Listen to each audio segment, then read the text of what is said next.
As 8 rounds have been completed here in the A² Cup Series, we head on home back to Indiana to start round 9, and we will be officially at the halfway point of the regular season of A². Drivers have had half the season so far to try to lock the way into the playoffs, and after tonight, they will have one more half to go. They want to try to put their name up in the Series of Legends. Hello, everyone. My name is Kevin Young, bringing you the action here at Indianapolis for the KJF Designs 240, presented by JTT Edits at Indianapolis Motor Speedway. Right now, drivers are hitting the track for qualifying, and we will get you there right now as I watch some of the drivers take their laps, including this man, Nicholas Pressey, here, as he's heading through the last corner right there in his number 94 machine.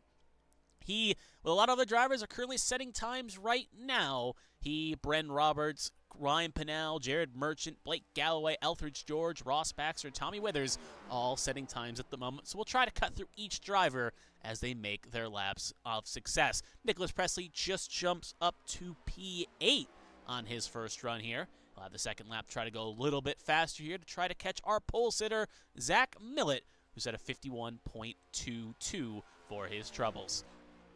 Current top 5 stands is Zach Millett, Drew Jua, Daniel Michelle, Brandon Featherplace, and Seth Wanzing, the top 5.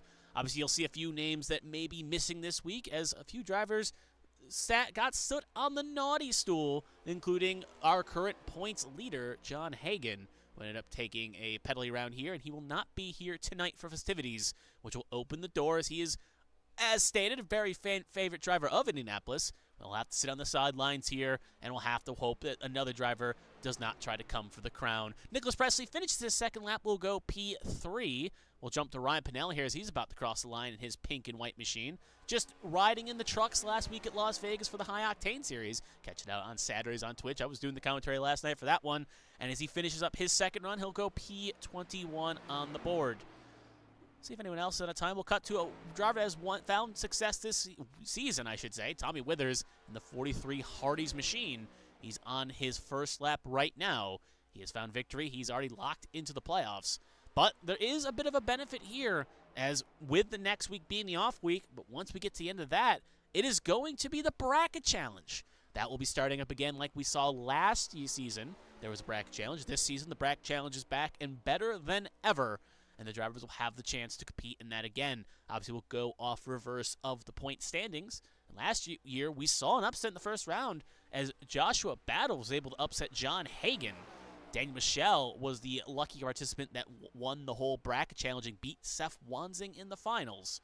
So we'll have to keep an eye on the names here and how they will all cycle out to try to qualify for said bracket challenge. So as Withers comes to start his second run here, he, along with Hudspeth, Galloway, and Baxter, are the last 4 to put down times. First lap was invalid for Tommy Withers, so second lap will have to be the money lap here with 2 minutes and some change to go.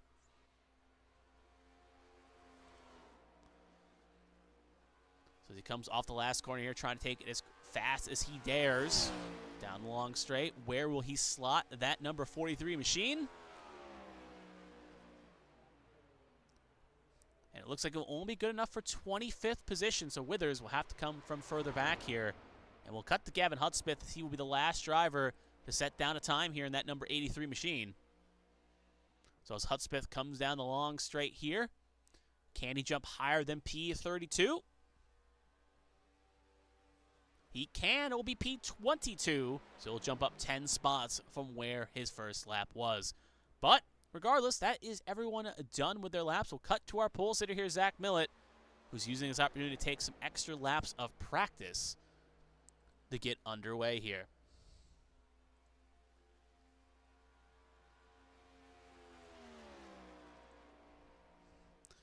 So as Millett is our pole sitter, we'll actually use this opportunity. We'll go on board with the driver of... Actually, we probably won't have enough time, so never mind. I was going to say we'll take some driver data, but with about 50 seconds remaining here, we will not see another competitive lap out of that 31 that we could really use as a practice run here. So we'll probably follow one of these drivers during warm-up here to get a feel of what a fast lap around this track is.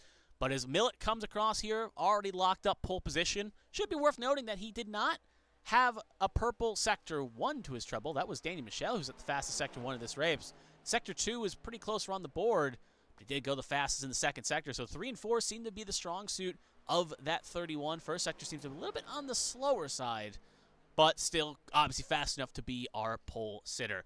So as we get ready to move on here, Millet, Jua, Roberts, Presley, Michelle will be the top 5 at the end of qualifying.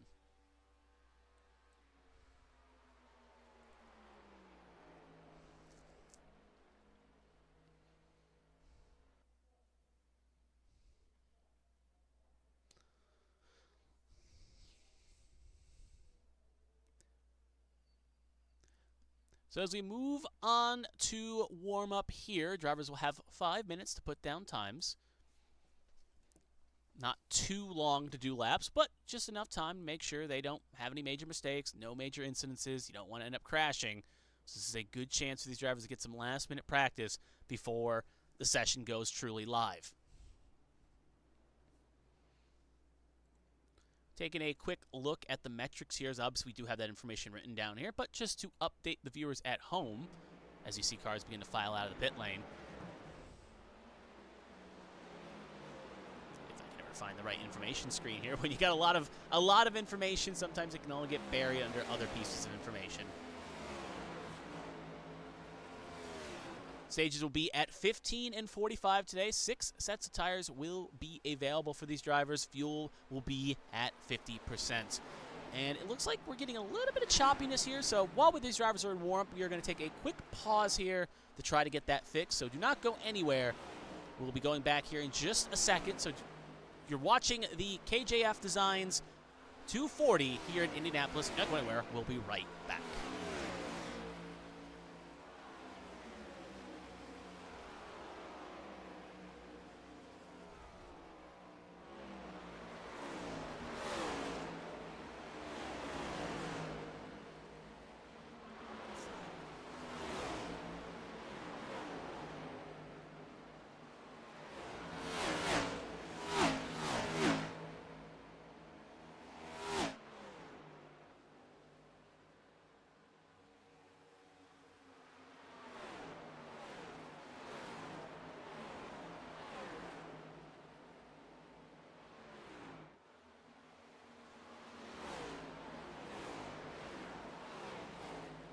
And we are back. Again, sorry for the apology there and the intrusion. Was just seeing some choppiness on the stream here and just want to make sure everything was adjusted accordingly so nothing crazy was happening. Because obviously we've had some complaints in the past about choppiness, so we want to make sure everything is relatively okay for the viewers at home to watch. Because obviously the product is not barely watchable because of broadcasting issues. We need to make sure the viewers at home can see the product the best they can.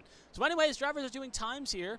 Obviously, right now, fast on the clock is this man right here, not Brandon Featherplace. I think that's, yeah, Featherplace in the 34. It's going to be that 38 on the high side right now. Drew Jua, he is the fastest on the board right now, running in that number 36, technically 38 on the side, 36 on the graphics.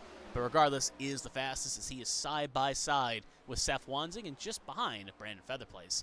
Wanzing third fastest at the moment, Brandon Featherplace seventh fastest. Draft will be key here as well to get some runs, and drivers will have to be careful to avoid smacking into the wall. Because if you can see right there, flirt a little bit too much with the wall like that, and you can end up maybe breaking a toe link or worse. Obviously, these cars can take a pretty good beating, but you still don't want to risk putting extra wear and damage on a machine, especially in this race here today.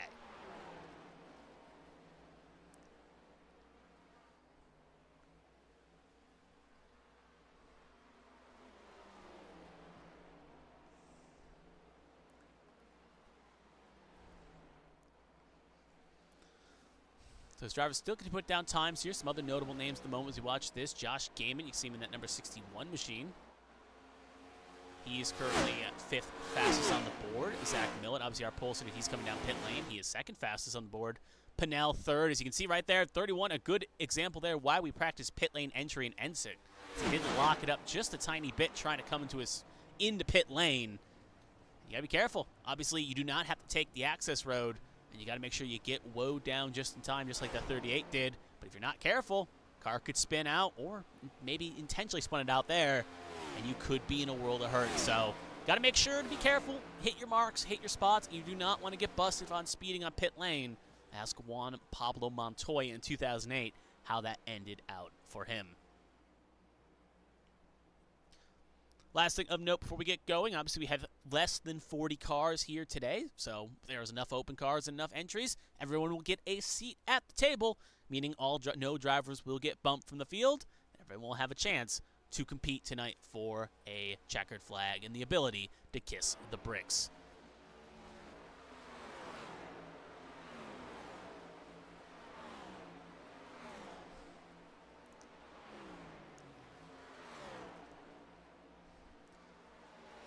So as we get ready here to complete, we are going to get ready for the main course.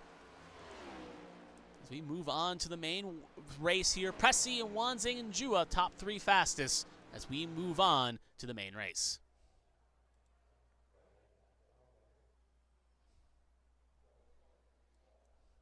And again, for everyone tuning in, thank you for joining in. This is the KJF Design 240, presented by JTT Edits here at Indianapolis Motor Speedway. My name is Kevin Young, and we'll be bringing you 90 laps of great action here in the A² Cup Series. But as the cars get ready to move onto the track, let's take a look to see where everyone will be lining up here for tonight's race.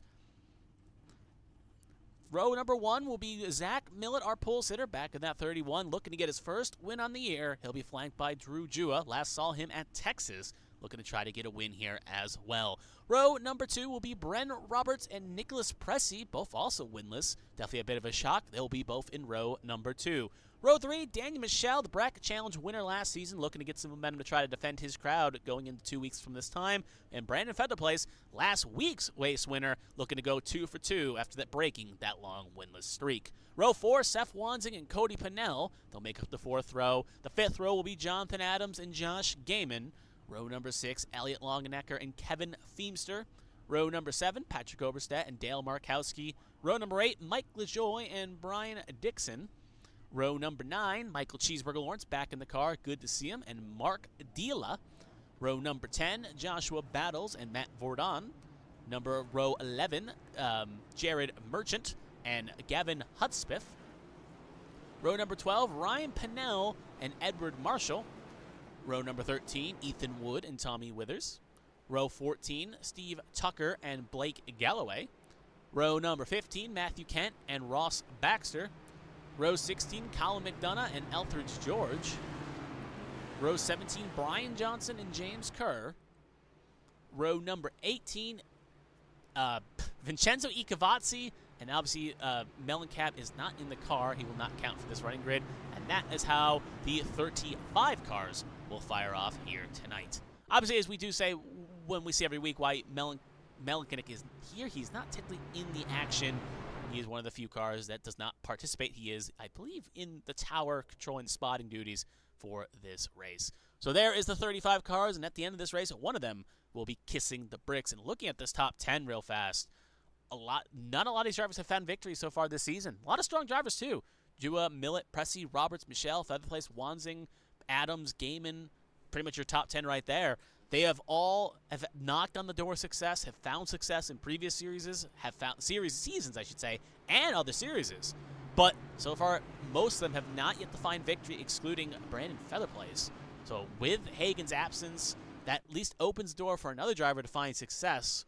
Obviously, it'd still probably bring the thunder with or without Hagen here, but it definitely, at the very least, helps when one strong competitor is behind the wall. So as they come off of 4 here, we are going to get ready for showtime. Control on all restarts will be on the leader. For the first restart, it will be on green. So as the pace car gets ready to pull off, I don't think there's much more to say. Let's get to it.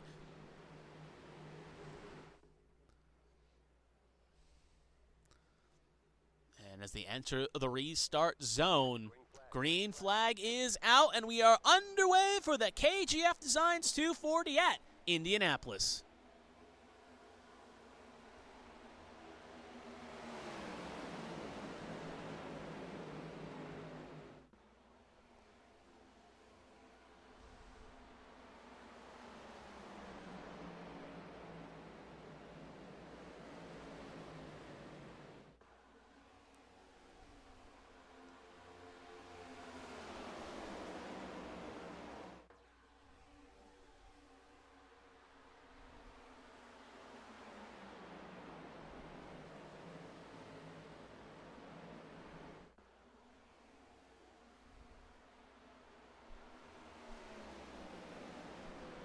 as they come off of 4, first lap will be completed in the books. And even though he did touch the wall just a tiny bit, he will lead the first lap. Lap number 1 led by the 38 car as they head down the line, but they are getting pretty badly back here. It's Feather Place and that 28 of Cody Pennell in the Fulham FC machine.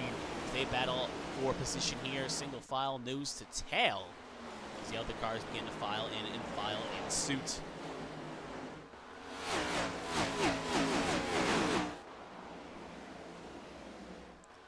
Pretty much single file for the most part. So you have getting tow and getting drafts to try to pull out of line to make moves.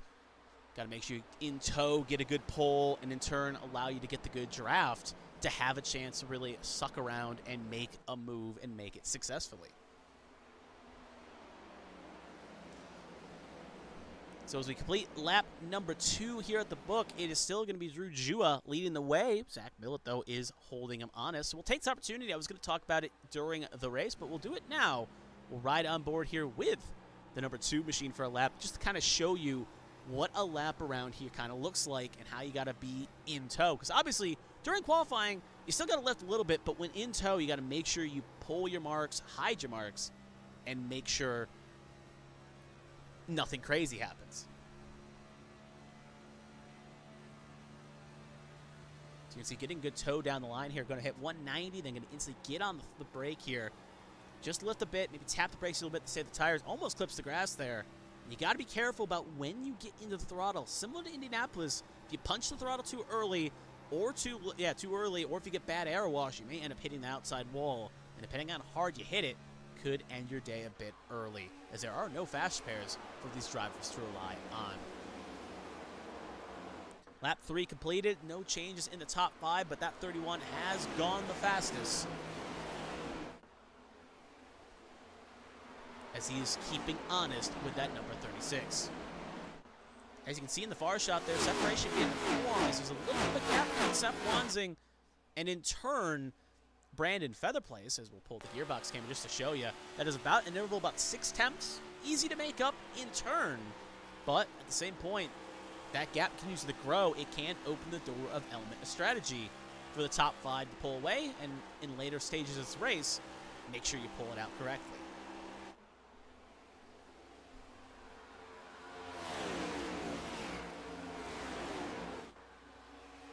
Lap number 5 has been completed. It is still the Drew Jua show up front with Millett, Roberts, and in company in tow, hanging on here.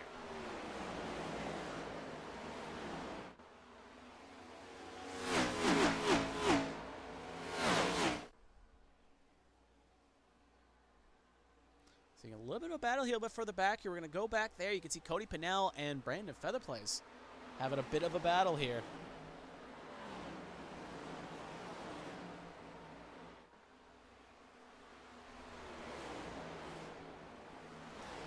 See if Cody can get a good run here on that 34. It's about timing your entries and exits. Long straights can help you out here. There's Brandon Featherplace. We'll ride on board here with Cody Pennell. We'll see if he's close enough to really make a lunge here. Meanwhile, we have a couple cars pitting, so we're going to go back out wide shot here. Michael Cheeseburger Lawrence, he's backwards on pit lane here, and he's going to come out the track, and that will be a caution. Obviously, he's sideways, and Lawrence is sideways, so I'm guessing it may not have been a scheduled stop. I think maybe something may have happened here. Regardless, that will be the first caution of the night. And let's take a look here, see what exactly happened to Michael Cheeseburger Lawrence in tow. And obviously, you already see it there. Something has happened. So we're going to have to rewind here. Obviously, did not battle up correctly. And yeah, it looks like at the very least, something in turn happened. So you can see Brian Dixon there in the 03, the 29, and the 47. So the 29 obviously being Mike LaJoy, the 03 being Dixon, and the 47 being Cheeseburger Lawrence. Play it out here. Oh, 29 got loose. 47 nowhere to go. Both collected each other, and that's a big lick on the outside wall. And oh! Hits the itinerary there, and that's going to finish the 47's day more than likely. I see his engine pretty much smoking. So his day will be done at no fault of his own. We'll take 2 more looks at this. This time we'll focus on the 29 machine of Mike LaJoy. Again, we'll just have to rewind as we're not going to get it directly the way we want. And we'll go with a nice eye in the sky camera here, nice chopper camera. We'll play it out again. You can see trying to make that move around the 29, goes from the 03. It just gets speed wobbles, shoots low, little contact, and again, just Oh, that's a big lick there on the itinerary, and that just stops 29 in its tracks. And in turn, that hit killed the 47 engine. We'll take one more look at this again. Let's see if we can get a good look at it this time, too. Again, if we can go a little bit further back. Let's check again here, as we're not finding a camera here. There we go. We'll wind back one more time. And we'll go on board this time with the 47 machine. With a nice hood camera in the Bob's Burger 47. So we'll play it out. So 29 just tries to go high side, gets a little loose. At this point, you're just a passenger on for the ride and just nails that entire itinerary, and you can hear the engine just let go. So back to live action. Obviously, it is going to be more than likely day done for Michael Cheeseburger Lawrence. He will be the first retirement of the cars that took the flag. Looks like it could also be a lengthy repair for Michael Joy in that 29. So we'll see if he can meet the 10 count here. But back up front, as you can see the pace car coming around right now, a few cars electing to pit, including Blake Galloway, Tommy Withers, James Kerr, Mark Dila, Joshua Battles, Edward LaJoy, all in. Mike LaJoy will beat the 10 count here, so he will stay on the lead lap, giving us 33 cars still running. Again, I assume Lawrence will not be able to come back out here, as we did hear the engine let go, but I've seen stranger things happen. But we will have 33 cars on the lead lap. Only car not to take the flag was Vincenzo Icavazzi, who did not participate, even though he was out there practicing, could not get everything lined back up, and will not be attending tonight's race.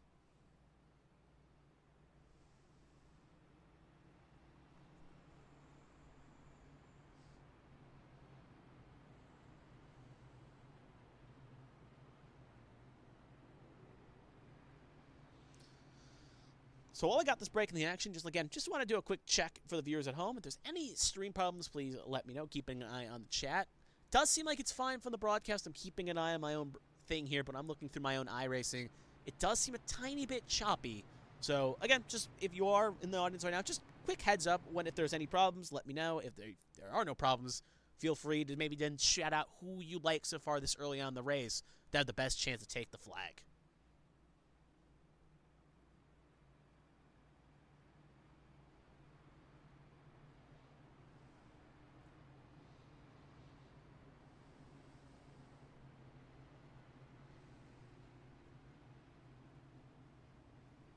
So stage will end on lap 15. This is probably the one thing that stinks. Unlike Martinsville, where there was a lot of cautions last week, at least the pace laps are short. Here, since this track is so big, especially someone that's driven multiple Champ Car 500s under the ABN umbrella and also loves participating in this race every year it comes out in the Champ Car machinery, it is always a long pace lap that leaves you just sitting there like wanting to get this going, because it can kind of stink when you're just pacing around here at, I believe, well over 55 miles an hour. We'll just check the driver data. Yeah, about 70. It feels like crawling at some of these speeds when you just want to get back there and get in the action. Blake Galloway will come back down pit lane again as we see him on the wide shot there. He will be coming back down for service again. Looks like he's just trying to get off sequence here and maybe try to mix up a bag here. If we do get another caution, theoretically, it should not end the stage yet. Stage ends on 15. When we go, we'll have green flag on lap 10, giving us 5 laps remaining of the stage. Obviously, if it's a quick caution on the opening restart, they should get them re-racked before 15. But maybe 1 or 2 more laps after that, and they'll be racing for the Stage 1 glory.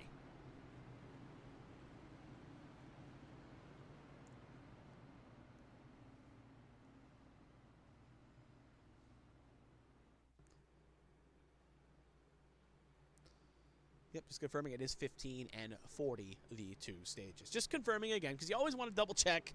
I've been bitten in the rear before by not double checking stage breaks.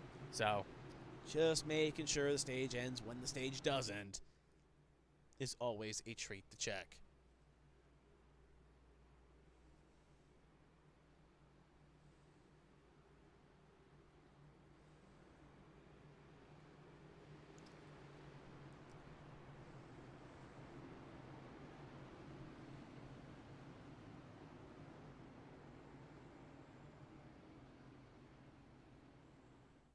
So as we get ready to take the green flag again here, control will be on the 38 of Drew there.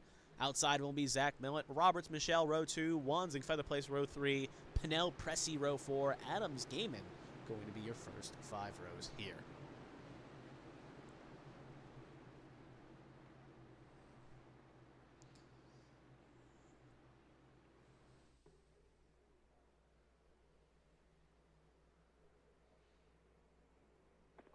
Green flag is out, and away we go here for about 5 laps to go for the stage.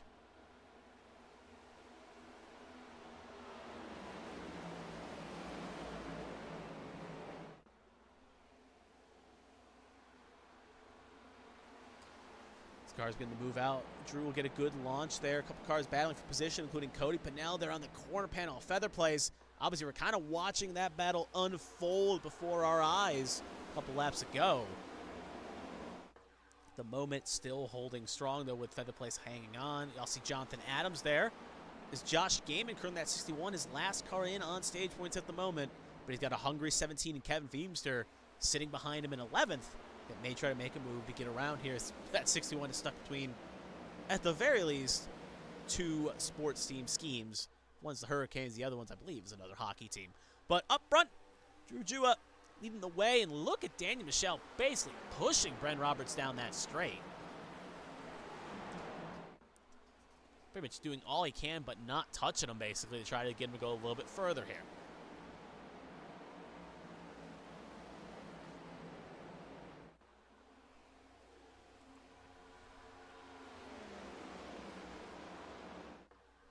So it's lap 11 at the moment. You can see Seth Wanzing thinking about making a move on the 25. Cannot really get on the corner panel there. So he'll have to sit and bide his time. Obviously running a Larson scheme. Usually he's done that week in and week out, but running the Indy double scheme to try to presumably get some more luck to try to do what Larson did last year in that 5. He's now side by side with Daniel Michelle as they head down the long straight here. And he will get almost clear yet, still side by side. Advantage will sometimes favor the car on the high side, especially in these long battles. Wanzing trying to be a little aggressive. Same thing, Michelle to try to keep the spot. Michelle theoretically have the advantage here if they come up the straight. Big lick, though, for Brent Roberts. Got a little hungry off corner exit there, and you got to be careful about pulling too deep. 3 wide down the stretch for the 3rd position. Roberts will end up losing 3 spots in that unsponsored number 84. But as the 5 will clear that time by ahead of Michelle, put Wanzing up a spot as he will keep 3rd. Meanwhile, Cody Pinnell trying to make a move on Nicholas Pressey for position number 7. Look at that, Jonathan Adams pushing Pressey ahead there. It's kind of hard to see from that angle, but you can see him right there basically pushing the 9-4 clear and keeping the 28 out in the cold. The 28 will end up losing a spot for trying to be on the aggressive. As you see 94 putting a little bit of brake there. Drivers will elect to do that from time to time. They try to save tire and try to save the corner, but the problem is when you see that smoke, it means the brake is locking up, which can in turn hurt the tire and hurt the overall performance of the tires. Back up front, though, you can see right there, good time we came back. 31 trying to make a move for the lead of this race on the corner panel, the 38. As the stage will end at 15. He's only going to have maybe 2 more laps come to the flag this time by to try to take this stage victory here if he wants it. Or else it will be in the hands of that 38. As we come down the line here, it is 2 by 2 there just for the last couple stage points. Right now, Cody Pinnell is last car in on points. Kevin Feemster maybe looking for a line here. He thinks will give him the best chance at stage of victory here, or at least stage points, I should say. Right on board here with Kevin Feemster. Nothing changing up front. As you can see in the wide shot here, it is still 1-2 at the moment. Millett not in a chance to strike here as these drivers get conservatively aggressive here, knowing their clock is running out. As you can see, Adams trying to get a move on Nicholas Pressey. We're going to cut back up to the race leader here as we're coming to the last couple corners here. We don't want to miss the driver coming across the line to take the last lap in the stage. So as Drew comes off of 4, should be unopposed here for victory in the stage. Look at that. Cody Pinnell will get almost clear of Pressey. Shooting down the straight. Big fan out across the stage line there. And it is a 3-wide battle between Pinnell, Pressey, and Gaiman. But caution came out before they got to the line. So all will hold on to their positions for the most part there. So at the end of the day, Josh Gaiman, and that number 61, will get the last stage point, but Drew Jua will put on a masterclass and lead every lap in that stage as he will take the Stage 1 victory. We'll take a quick look at the results, show you Stage 1. Jua, Millet, Wanzing, Michelle, Featherplace, Roberts, Adams, Pinnell, Pressey, Gaiman. Your top 10 in Stage number 1.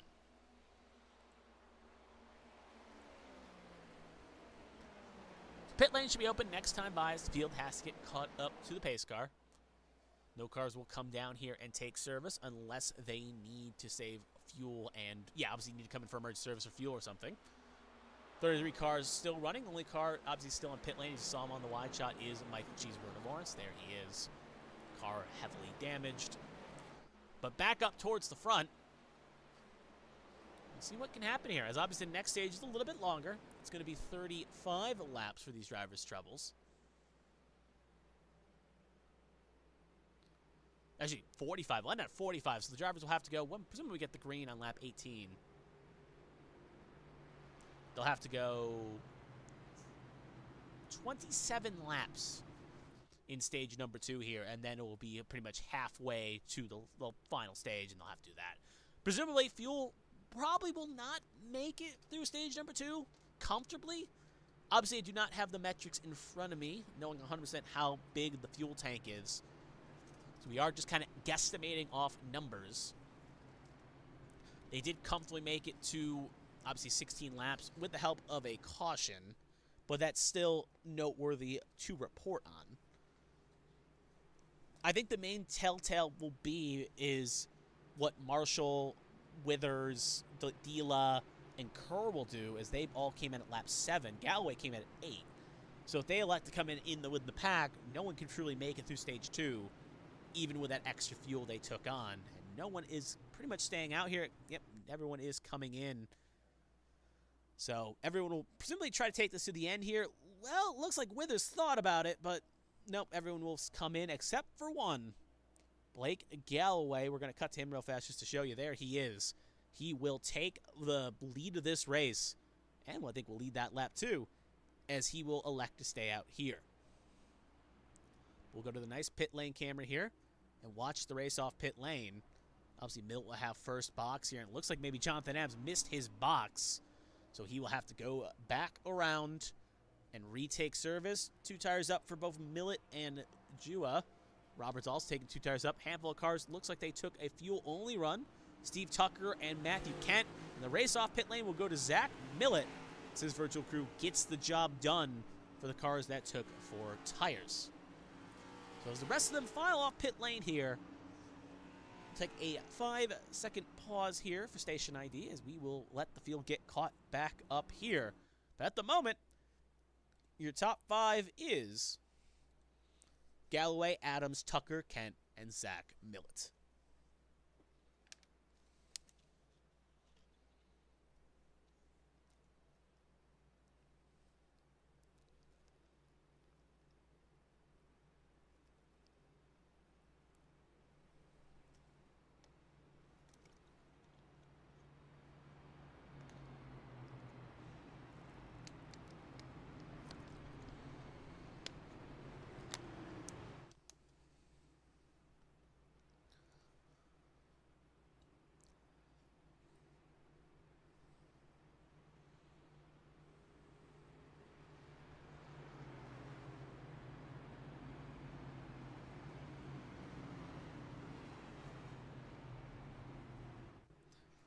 So we get ready here, should get the one to go this time by. Handful of cars will elect to come in, including Jonathan Adams, who we did speculate missed his box. But Steve Tucker will obviously came in for 2 tires, but Blake Galloway will roll this strategy here. He will stay out and will lead the flag to green here. He will be on the front row with Steve Tucker in row 1. Matthew Kent will be row 2 with Zach Millet. Drew Jua, Danny Michelle will be row number 3. Row 4 will be Brandon Featherplace and Seth Wanzing, and Nicholas Pressey and Bren Roberts will be the first 5 rows.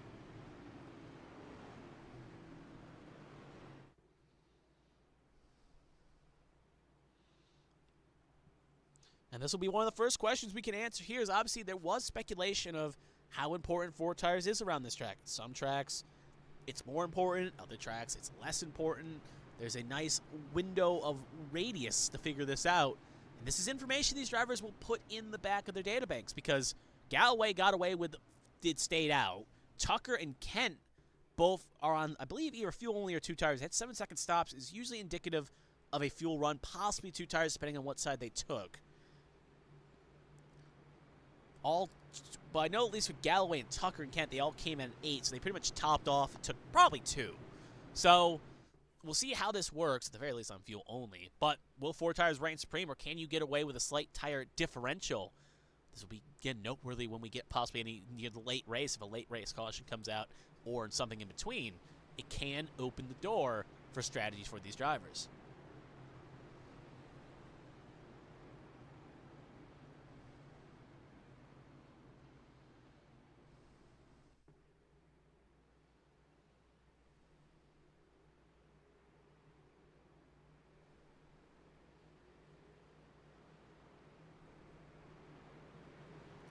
So as they get ready here, again, restarts a little bit further back from the pit lane here. This is going to be a little longer before they truly take the flag here. But control will be on Blake Galloway, as he will take this flag to green.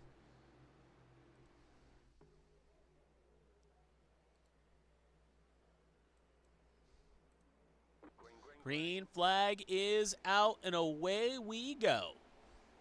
To start stage number 2.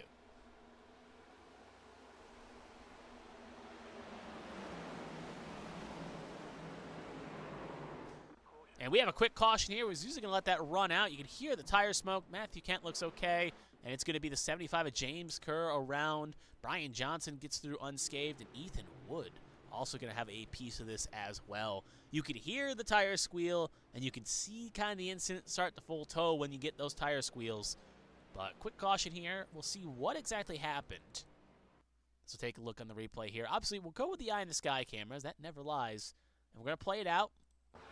And then we're going to pause here, as we do get a blink there, but that should not play major factors. So we're focusing on that 75 occur at the moment, but I'm going to guess we're going to jump up to Ethan Wood here, as we're going to go back to the chopper camera here. Don't know why that's not working, as he's on the track right there. Okay, 72 then. Yeah, we'll go to 72 there, and we'll go with a nice chopper camera again. Yeah, you can already see the mistake happening right there. So that's actually the 80 of Mark Dila, not the 80 of Ethan Wood. Ethan Wood's further back. So we'll play it out here. So focusing on Brian Johnson, a little bit of a checkup there with the 39 of McDonough. That caused 72 to lock up a bit going in the corner. Clips the corner penalty 80. At this point, he's trying to save it, Oh! And then the 88's blink may have played a factor in that too, as there's Kerr and there's Ethan Wood. So a couple separate incidences happening there in real time. It's hard to tell what happened to Ethan Wood just because of the blink out there. So we'll take a second look. We'll focus on James Kerr this time, but we'll get a different angle going into this corner here. So there's Ethan when he blinks out. Jonathan Adams right behind him. There's the contact with Thing, and yeah. I wonder, because of the blink out, Adams had no clue where he was, and in turn, that caused kind of the second accident there. Obviously, it was a bit of a stack up because of the Brian Johnson incident, but you can see the effects that had. We'll take one more look. We'll ride on board the Carolina Hurricanes number 8 of Jonathan Adams. We'll play it out here. So you can see him going for a move, blinks, not sure where he is. There's the checkup, and then, yeah, 88 just pops in front of him. There's really nothing Adams could do as the blink out occurred. He's got to try to just go. He was trying to leave space. And then by the time he comes back in, it's just kind of an unfortunate situation. If the Johnson incident doesn't happen up the road, in turn, that probably doesn't happen. So just a weird situation all around, and just a bad time to have a blink out there. However, as we do get recycled in, handful of cars electing to come in that time by, including Elliott Longenecker being one of the bigger names here. Longenecker, Adams, Marshall, Battles, McDonough, Pinnell, Wood, George, Johnson, and Kerr. Longenecker being highest up the field to come in for service, along with Edward Marshall. However, top 22 cars on the track at the moment will stay out. As we cut back up towards the front here. In turn, because of the restart, Jua was able to get a good launch there, and he will be one spot gained as Steve Tucker will fall down to 4th. Meanwhile, though, it will still be top 2 at the moment, will still be Blake Galloway and Matthew Kent.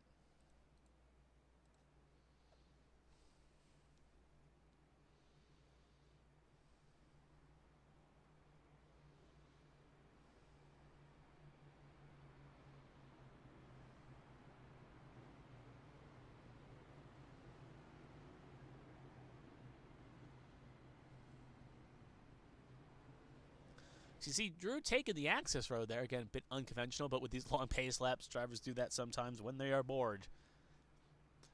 As again, not an insult to the series, just noting that these pace laps are very long and can be this track is 2.5 miles, so you are here for a hot minute just waiting when pacing, and it could just be rather boring, I guess, to say the point. You just want to get back into the action. So we got the one to go this time by Galloway, Kent, Jua, Tucker, Millett, Featherplace, Michelle, Wanzing, Roberts, Pressey. Going to be your top 10 as Marshall and a few others will come back in pit lane again to top off. Ooh, and Pressey just hits the wall a little bit there. Looks like it will be a no harm, no foul situation, but you want to be careful. Don't want to damage the car up to make and cause a mistake here.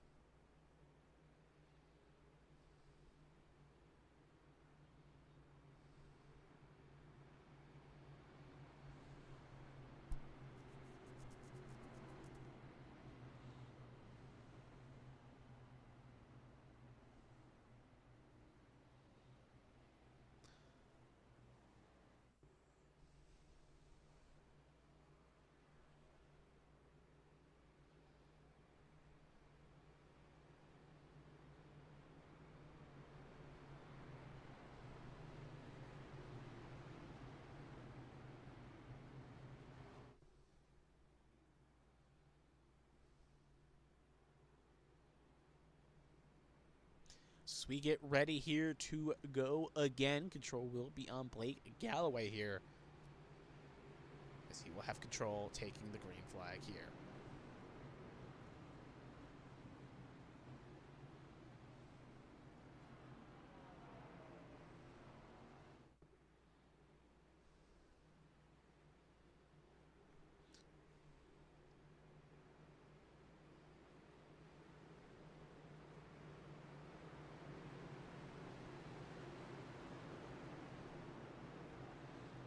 So we get ready to move on. Pace car will pull on off, and away we will get this shebang going again.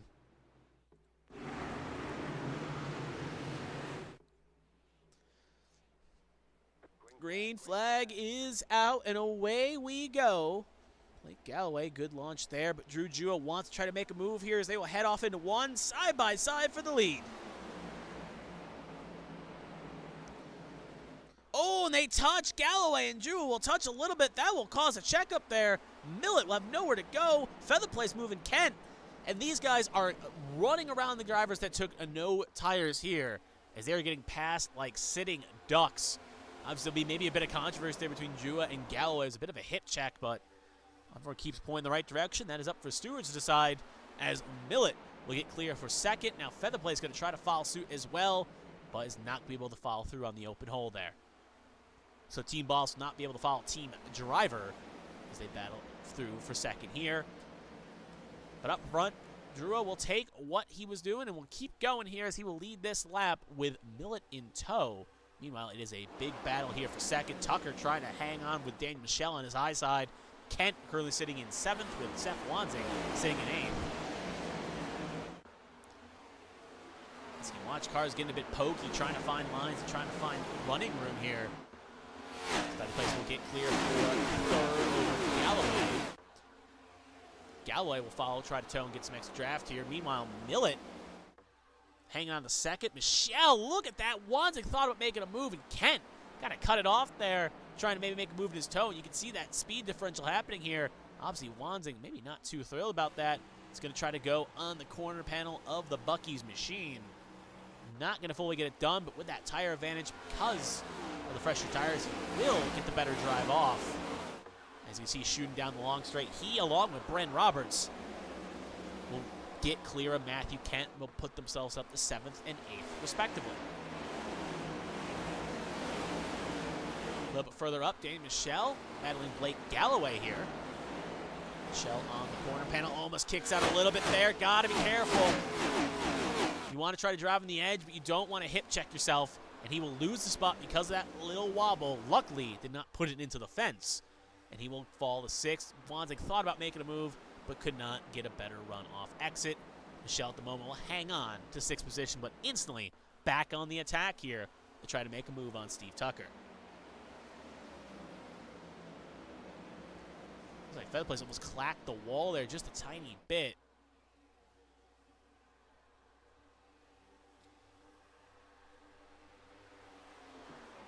Wanzing thought about making a move there, could not get the job done as well. See, we'll get a good run here though on Michelle. See if we can get a better angle here. As you can see, side by side. Not missing anything up front. Cars are beginning to break away. This is the closest thing we have on track. Look at that move. Keeps his foot in it. Will be on the low corner panel here with him and Michelle, former teammates 2 seasons ago, or I guess a season ago, will now be battling side by side here.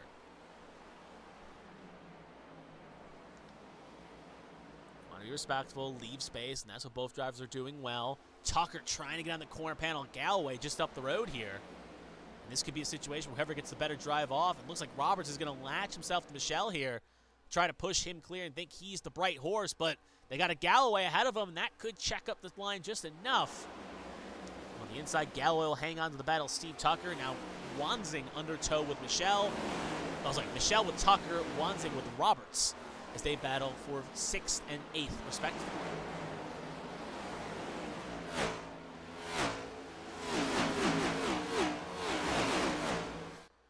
As you can see in the wide shot, everyone else is pretty much single file here, front and back. This is where it's getting racy. Matthew Kent thinking about making a move. Wanzing will cover it off. Michelle will get around Steve Tucker there, so we'll cut back up to Wanzing and Roberts here. Steve Tucker actually looking to do the over-under here on Daniel Michelle. So we'll cut back up to that. And almost a little contact between the two of them. Got to keep it fair, and that will cause a run-up here between both of them. That will allow a race here to the line. Wanzing going to go low, and Tucker going to block off Roberts. That's going to open the door for Wanzing to have a chance on the low side.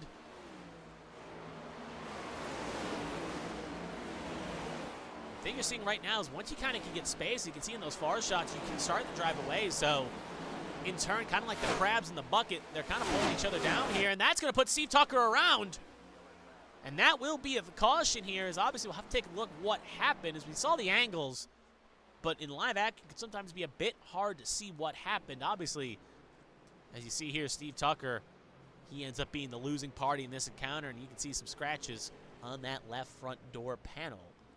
But let's take a look here to see what happened. He was side by side with Seth Wanzing.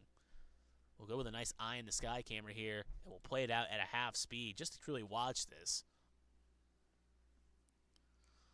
So Wanzing at the moment on the low side, Tucker in the middle groove there. Wanzing starts to drift up a little bit here. Not clear, not clear. Oh, it's not even going to be Wanzing. It's going to be Roberts that gets in the corner panel there of Steve Tucker, and that's going to send Steve Tucker around. So that just a tiny checkup, a little bit slower speed differential. Roberts gets on the corner panel of Tucker.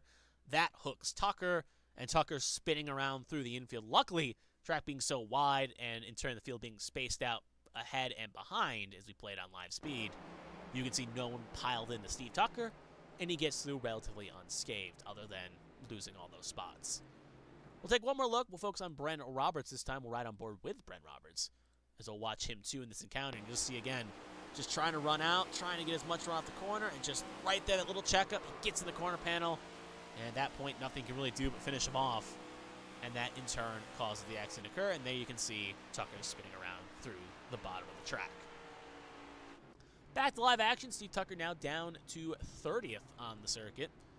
Obviously, whatever plans he had now went up in smoke, and he'll have to re-gear here if he wants to get forward up. But back up front, we were watching that battle for 8th.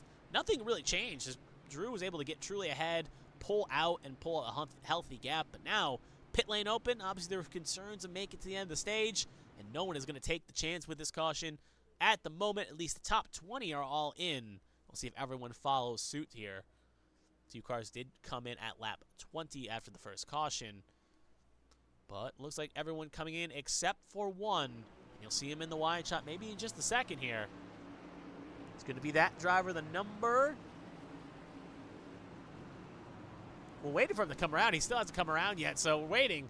But it's going to be it's going to be Ryan Pennell in the 12 there, as he's going to be the first car. I was trying to build up suspense, but then he didn't come out quick enough. So cars playing different strategies. Because he fuel only for a couple cars here. Looks like Drew Jua took 2 tires, so he's going to fall down the order a little bit. So Pennell obviously stays out as the rest of the cars file out in tow. Most taking fuel only.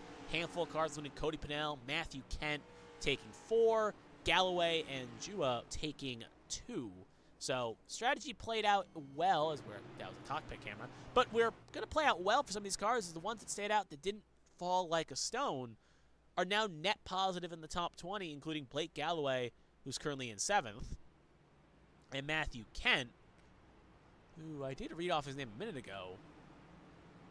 Well, he'll fall down to 21st, so it was not much of a game. But it worked out well for Blake Galloway, though, as he is going to fire off P7 with 15 to go at the moment. With 15 next time by, 15 to go in the stage, but when we get the green, it should be 14 to go for stage number 2.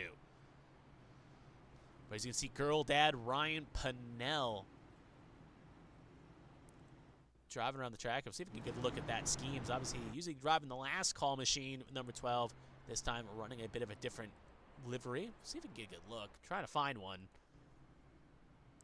Not really finding the best angle for Ryan, so sorry about that, Ryan. We'll see if we can get a good shot here, come down the straight. But yeah, hashtag girl dad.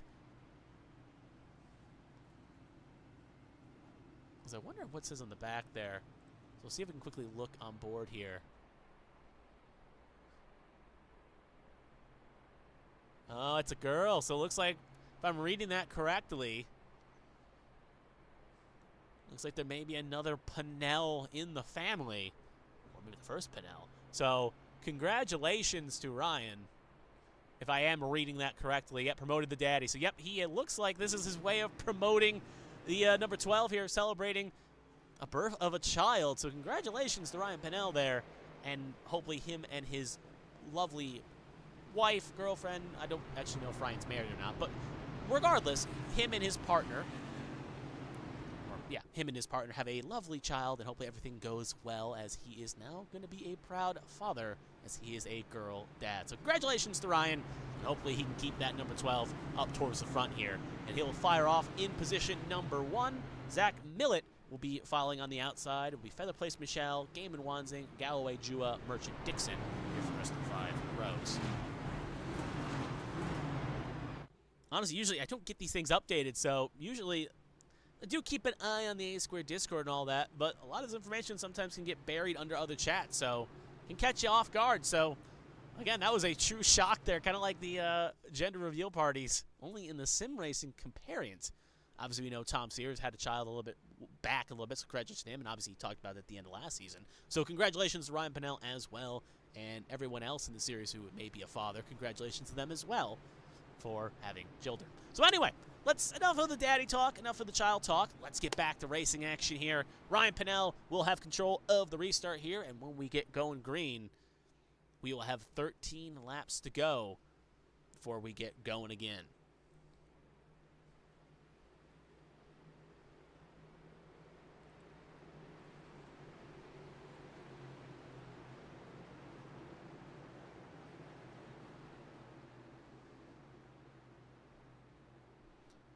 So as pace car pulls off, control will be on Ryan Pennell.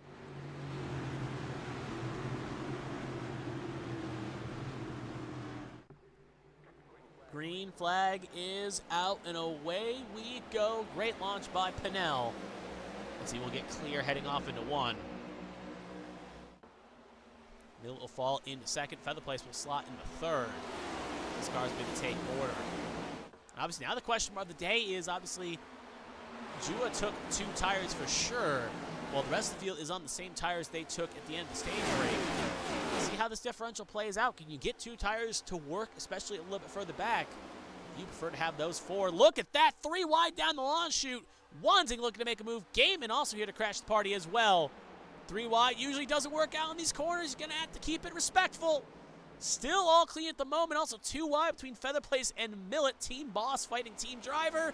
Wanzing, Michelle, they'll keep it all clean. But that is the definition of sketchy, as they will play it out. Oh, and Feather Place around through the pack, and he's going to collect Josh Gaiman. And that is going to be a caution here. Obviously, we saw the wide shot. Alfred George will also pile in as well, as we will take a look at this incident again. But going to be an interesting spot. Obviously, it looks like 34 will be okay. Alfred George will be okay. I am not so sure about Gaiman. It is limping around here. He is. But obviously a little bit on the slow side. We'll have to see what exactly happened. With all the cars fighting 3 wide, it can usually be a bit of a rough patch. So we'll take a look here. Bring it back to square number 1. Go with a nice side camera here. And we'll play. Actually, we'll go with an eye in the sky cameras. That usually is the eye in the sky that tells the best. So obviously we're going to play it at 4 speed. So Feather Place currently at the moment, currently sitting in 3rd.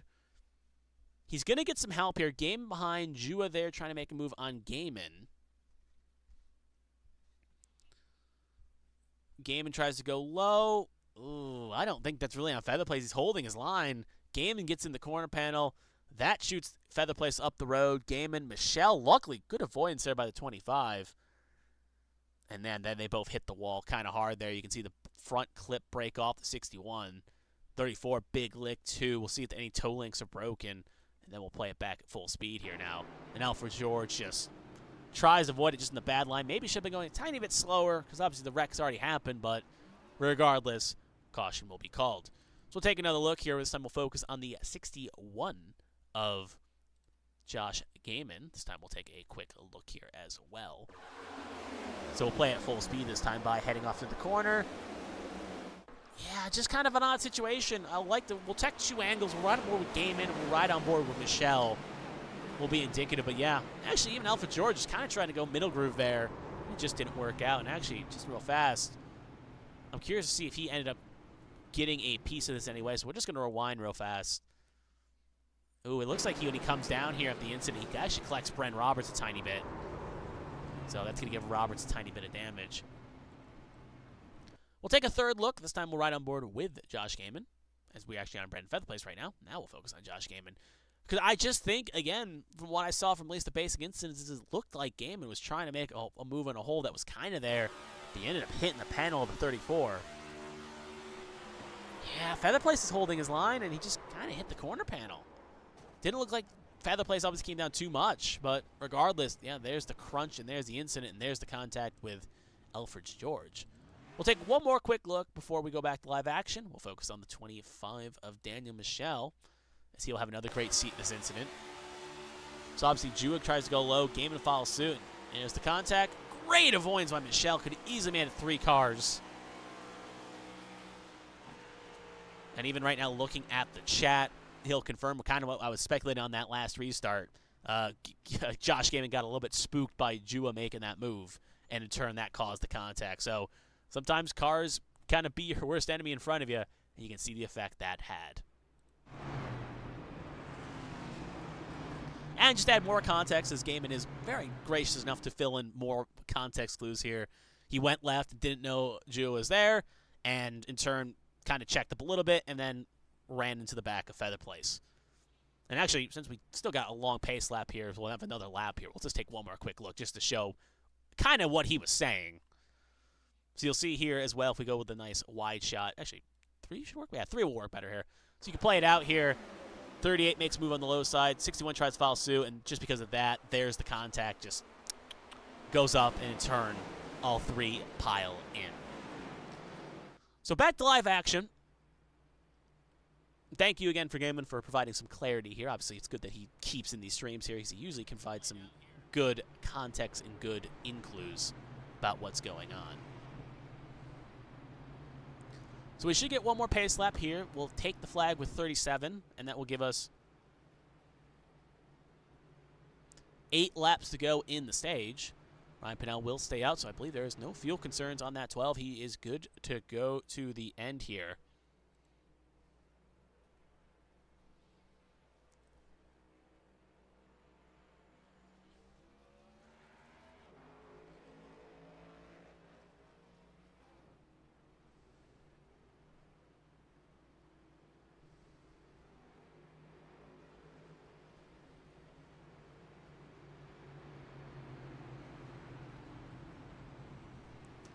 So it'll be Ryan Pennell, Zach Millett, Drew Jua, Daniel Michelle, Seth Wansing, Blake Galloway, Kevin Feemster, Jared Merchant, Brian Dixon, Dale Markowski, your top 10.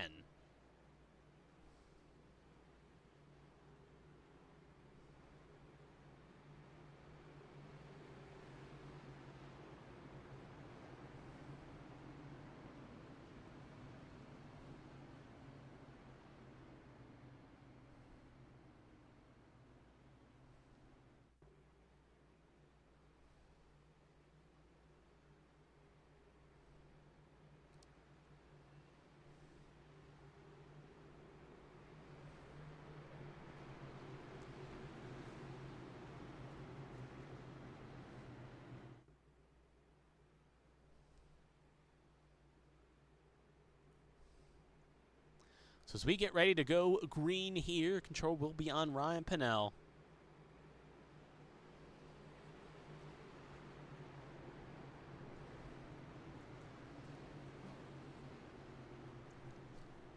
We'll see what he can do here from position number 1. Can he hang on to it, or will he be swallowed up here? As obviously the tire disadvantage is real. He's on a 7. Technically, he's on the same tires in turn as Millett is, but Millett's got a little extra fuel, and in turn should level out. So actually, it should maybe benefit Ryan more than I'm thinking. So regardless, we'll find out all the answers to those questions here in just a second.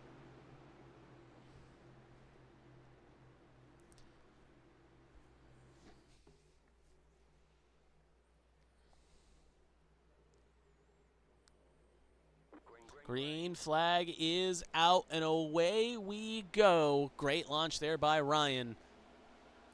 As cars begin to fan in and move in and out of position here. Jua going to try to get a move here for second. He'll be on the inside of Millett. They will continue their battle they had going through first stage and pretty much all the way till the caution recycled it. He, with his 2 tires, is going to slot up to second.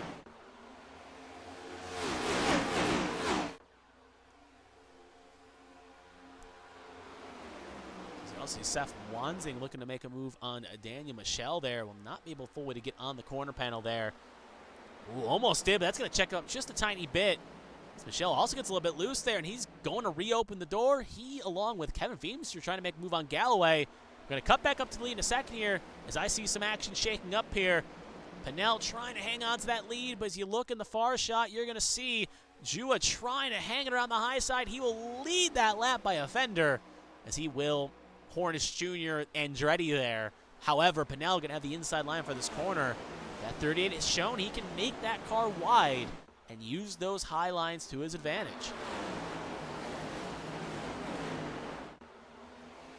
3 wide. We'll see if we can get a better angle. As right there you can see Jua getting pushed by Pennell. Millett getting some help from Seth Wansing as they're going to shoot down the long straight here. What car will have the advantage? This is the first time Millett has really brought the thunder to the number 38. Still side by side. It almost gets clear, and he will keep the position. He'll survive the advance. Seth Wansing will slide himself up to 3rd. Ryan Pennell now down to 4th. Again, that 31 is going to try to make a move on that 38, heading off into 1 again. But just can't get the same on-rails action that 36 can. That's why you got to be careful. You pull out a line trying to make something happen, you can end up biting the Piper. And in turn, that's going to slow that 31 down. Just enough to allow that 38 another chance, but it's food for thought. I think Millett's knowing right now that if he allows that 38 to get in the rhythm, he could in turn be in pressure, so he knows he's got to be aggressive if the door opens up. As we're coming to lap 40, 5 laps to go in the stage. Other cars begin to fight, including Kevin Feemster right there trying to make a move on Jared Merchant. We're going to cut to this battle right here. Brian Dixon and Dale Markowski, last 4 cars in on stage points at the moment.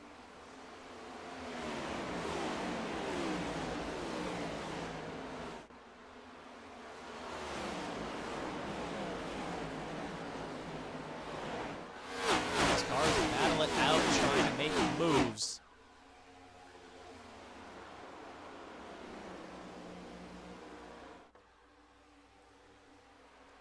Dixon again going to try to make something happen. Feimster going to hang on to the charge. We're going to cut up just the road just a bit here. It looked like we saw Michelle be making a move, but nothing of note happening here.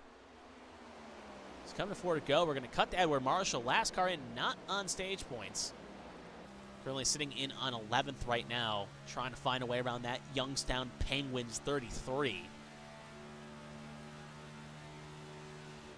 As you can see right there, Dixon trying to hang on. Brandon Featherplace back on the track here, as he will rejoin the action. However, he will be, at the very least, multiple laps down, along with Josh Gaiman, as he has also re-entered the track as well.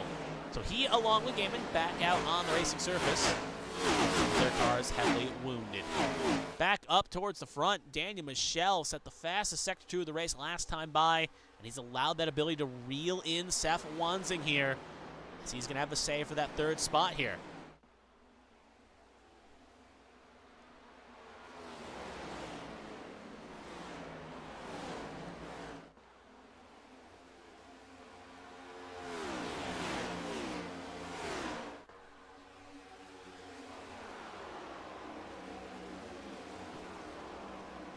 So 3 laps to go in the stage.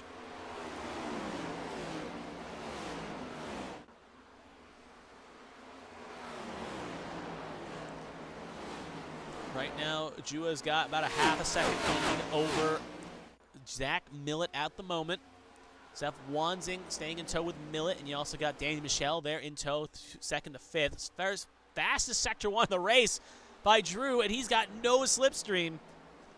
He is going to set a blistering time here, more than likely.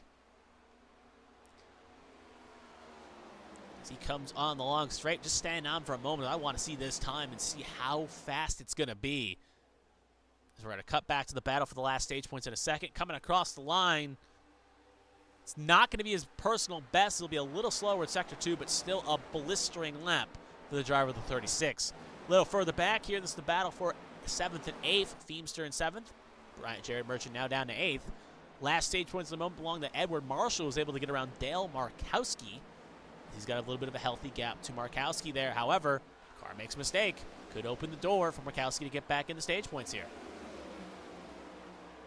Right there, Merchant going to take a very aggressive line going low. He's going to try to make a move on Feimster, who last week was not in the best of moods, as he was considered by his own accord a crash magnet, just as a lot of accidents happened around him, not to his undoing. And you can see right there, very close battles there. Merchant will hold the door, and that will allow Marshall to get around. Feimster not so lucky, as they will all hang out for positions. White flag in the stage, as the caller usually on lap 45. As cars battle for position, Feimster will fall to 10th. Markowski will now sit in 11th. We'll cut back up towards the front here. It is Dua, Millett, Michelle, Wansing. As Michelle was able to get around Wansing while we were watching that battle. But top 5 pretty much set in stone. However, they will have to get their battle quickly done here before the leader crosses the stripe, or else the stage will end. So keep an eye on this for now. We'll see if Markowski can get a run on Feimster. But at the moment, it looks like it's pretty much set. So we're going to cut back up to the lead. And as it comes off the last corner, Millett going to try to make a late charge. Not going to be enough. And as stage 2 comes presumably to a close here, it is going to be Drew Jua taking the checkered flag. And yep, that will officially end the stage. So Jua will take the stage victory. Michelle 2nd. Millett 2nd. Michelle 3rd. Wansing 4th. Ryan Pennell 5th. Blake Galloway 6th. Edward Marshall 7th. Jared Merchant 8th. Brian Dixon 9th. And Kevin Feimster holds off Dale Markowski for the last stage point. And we will take a quick look right there as well, as we'll show the results of stage number 2. It has been the Drew Jua, Zach Millett dynamic duo up front, as they have been the cream of the crop here throughout this field. Michelle, Wansing, Pennell, Galloway, Merchant, Marshall, Dixon, Feimster top 10. Markowski, Dila, Vordon, and Withers round out the top 14 in stage number 2. So as the field gets ready to pump around here, as we'll hide that and put that on the screen. That's the wrong button. It'd be helpful if I hit the right buttons. I think this should get rid of it. There we go. So as drivers get ready to pit stop, we will do this in tow. We'll let the field get caught up, take their pit stop. We'll take another quick 10-second station ID. I just want to check again some settings here, as it does seem to be still a little bit choppy. very minuscule, but it's noticeable enough. I'm going to take another quick look under the hood. So once the pit stops occur here, we'll take a 10-second break here, so do not go anywhere when we get there. Again, we'll reiterate. Just want to check to make sure everything's running decently well. Don't have any drop frames on the stream, but looks like for some reason iRacing and my PC at Indianapolis do not like mixing well here. As ran fine at Las Vegas last night and also ran fine at last week's race, so Martinsville. So we'll take a quick check at that when we get a break here. May tweak with some settings to try to bring the quality to a presentable level.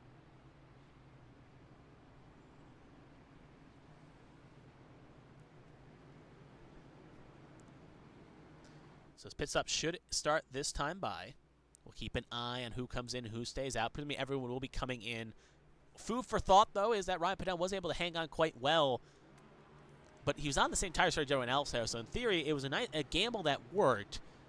But two tires really worked strong for Galloway and Jua as they both kept their spots. And actually, Jua went further forward as he reset at 6 and was able to get all the way up to the lead and hang it. So two tires could be a place of virtue for these cars to try an element of strategy if they need to roll the dice. There's a few cars will take the wave round here. Brandon Featherplace, Josh Gaiman will both take the wave round. They are all on the same lap here. As Featherplace, Gaiman, and Pressey are all 5 laps down. So they 5, and I think Pressey will also be 5 in a second here. So they'll all be 5 laps down in a second. They will be battling it hard for last stage points here. Bit of a sorry situation for Alfred George as he is currently 6 down, and he will more than likely not get any of those laps back as it will be a dogfight between the 3 of them to get stage points. Keep an eye on the race off pit lane. It's going to be Jonathan Adams' crew taking the job and getting it done as he will take a fuel-only run to get those spots. Michelle, his crew will do the biggest work, though. They will get him second on the 4-tire call. Millett, Roberts, Pinnell, Wanzing, your top 6 with Merchant, Galloway, Patrick Oberstadt, Brian Dixon, and Dale Markowski, your top 11 with, just want to check this correctly, Patrick Oberstadt, Cody Pinnell, Bren Roberts, and Jonathan Adams, believe all taking fuel only. So we'll take this 10-second station ID break here, just real fast, check the performance on the hood. We'll be back to go when we have 1 lap to go in the green. As you can see right there, Gaiman going to take the way around Alfred George. So do not go anywhere. We'll be right back in just a second, and we'll be back before we get the 1 to go in the start the final stage.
All right, so that hopefully should get everything going back, at least hopefully. If not, we'll have to run through the hood after the race, but we'll at least try to put a little bit of some tape on the car here to try to make sure everything is good stream quality-wise. Again, you're watching the KJF Designs 240, presented by JTG Edits. My name is Kevin Young, and we're about to start the final stage here as we'll get ready to go. It's going to be Jonathan Adams on the front row here, along with Daniel Michelle, They will be in row number 1. Zach Millett, Bren Roberts, row 2. Pennell Wanzing, row 3. Merchant Galloway, row 4. Patrick Oberstadt, Brian Dixon, going to be your first 5 rows.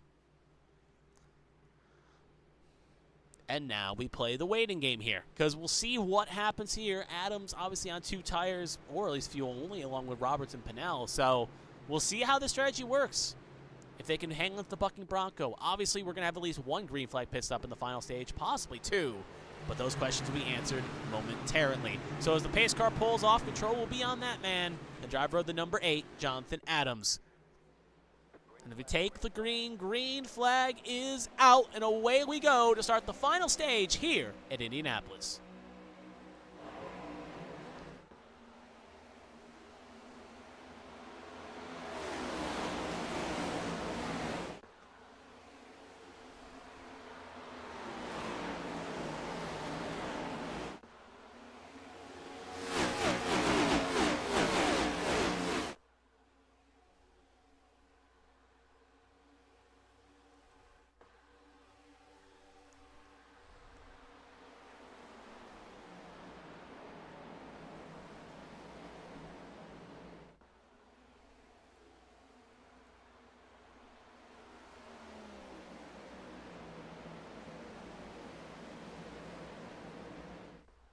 As we complete the first lap of the final stage, we'll get this show under the way here.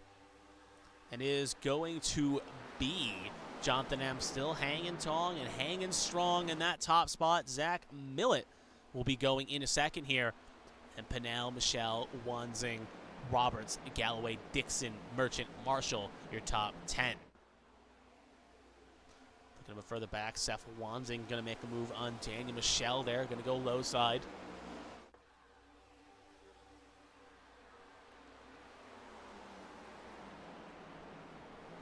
And he will get the job successfully done.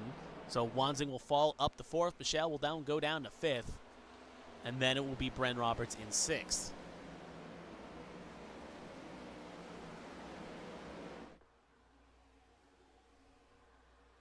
But up front is still Jonathan Adams. Zach Millett a little bit further back there trying to make a move.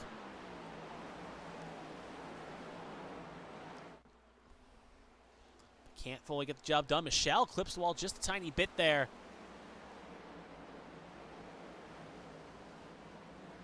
And avoid smacking that wall. Roberts in tow. Going to have a chance here to make a long run down the straight. Can't fully get it done. Seth Wanzing, purple sector 1 with the help of the tow with Cody Pennell up the road. But up front is still Jonathan Adams holding tough and holding strong there. Even with the 4 fresh tires, Zach Millett behind him. Again, I do not know how long he'll be able to hang on to it just because tire advantage is a factor here. You can see going down the line here, Millett maybe uses this opportunity to save a little bit of stuff. Maybe not even trying to push the issue.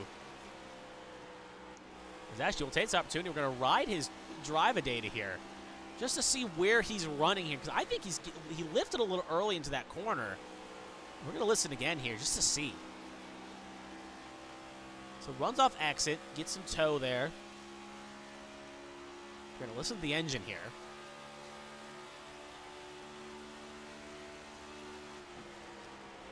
I think he's kind of getting the run he needs, but I don't think he's trying to press it.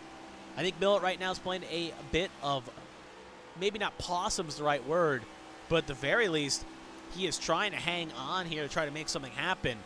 Meanwhile, we do have some information to report as well, as we're going to go back to file camera here. The driver that's won the first 2 stations, Drew Jua, is currently right now 1 down. Obviously, it looks like when he came out of the pit lane, he came back in, maybe had to serve a penalty of some sorts.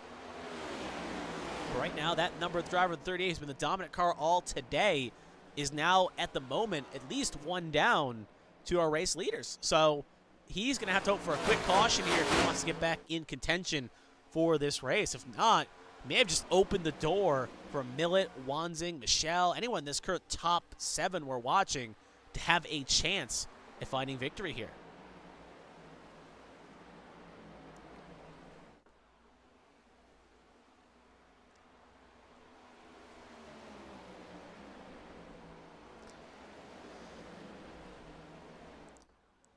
As you can see the separation beginning, as you can see right between Bren Roberts and Blake Galloway, a healthy gap between the two of them.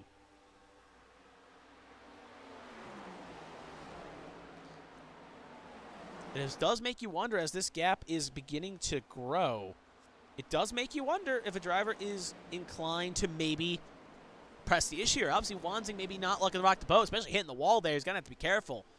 But we'll ride aboard here with Wanzing. As you can see, he's getting good tow here. But does he try to press the issue? Because I do wonder if maybe Millet is trying to hang behind Adams, not press the issue, not risk, throwing the car off a cliff. Maybe in turn just trying to hang on.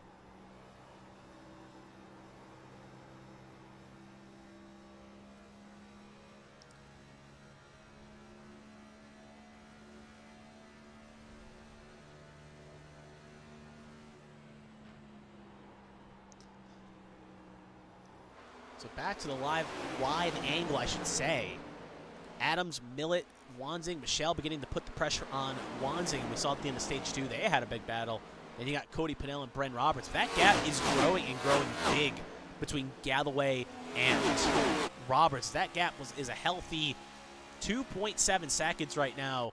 And beginning the pole is this pack with Galloway, Marshall, Merchant, Dixon, Oberstadt, and Tucker and Markowski are pretty much almost in another zip code away. At this point, you could say they're Illinois with how big of a gap it is.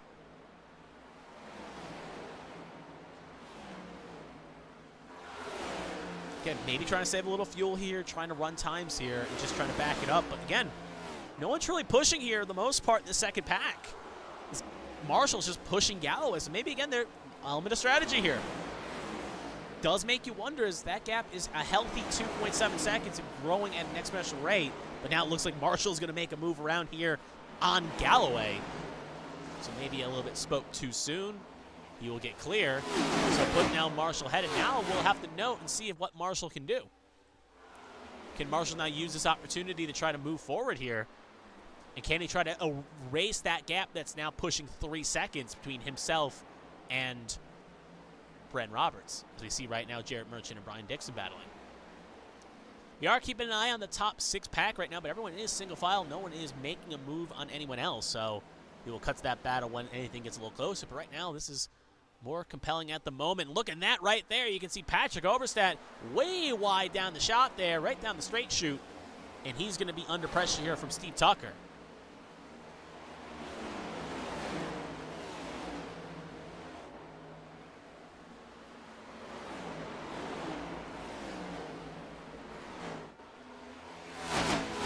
As cars fan out and begin to battle here to take the wide shot here.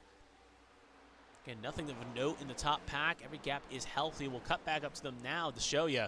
They're getting a little closer. Adams just got a little speed wobble there. And that could allow Millet a chance to run off a 4 here. Top 4 have actually pulled away from Bren Roberts by half a second. There's Bren Roberts along with Cody Pennell. So right now at the moment with Marshall as the Pied Piper, the gap is stabilizing, but it's still well over 3 seconds. At the moment, Ross Baxter electing to come in here. He along with Josh Gaiman, but Josh Gaiman is multiple down, so bit of an odd strategy call here, but we'll see how it all plays.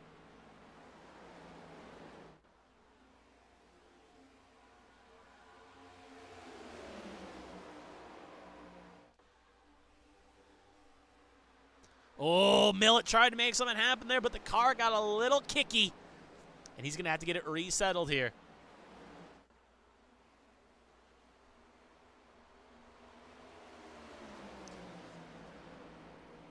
Oh, Adams piles the wall a little bit here. Maybe those tires beginning to show threat. As you see the 31 going down the line, he will get clear of Adams. New leader, Zach Millet. He'll slot into the lead, and now the battle for third between Michelle and Wanzing, as Michelle will get around Wanzing. So 2 passes for the price of 1. So Michelle's now the third, and Millet now in the lead. Makes you wonder again. We'll see how those tires work. Did we possibly see Adams overcook his stuff? And you can see maybe it's time to press the issue as Michelle thinks about going inside of Adams. And he's going to go on the low side. He'll get clear. Wanzing also going to follow suit as well. So put Michelle the second, Wanzing the third. as they're going to try to reel back down Zach Millett.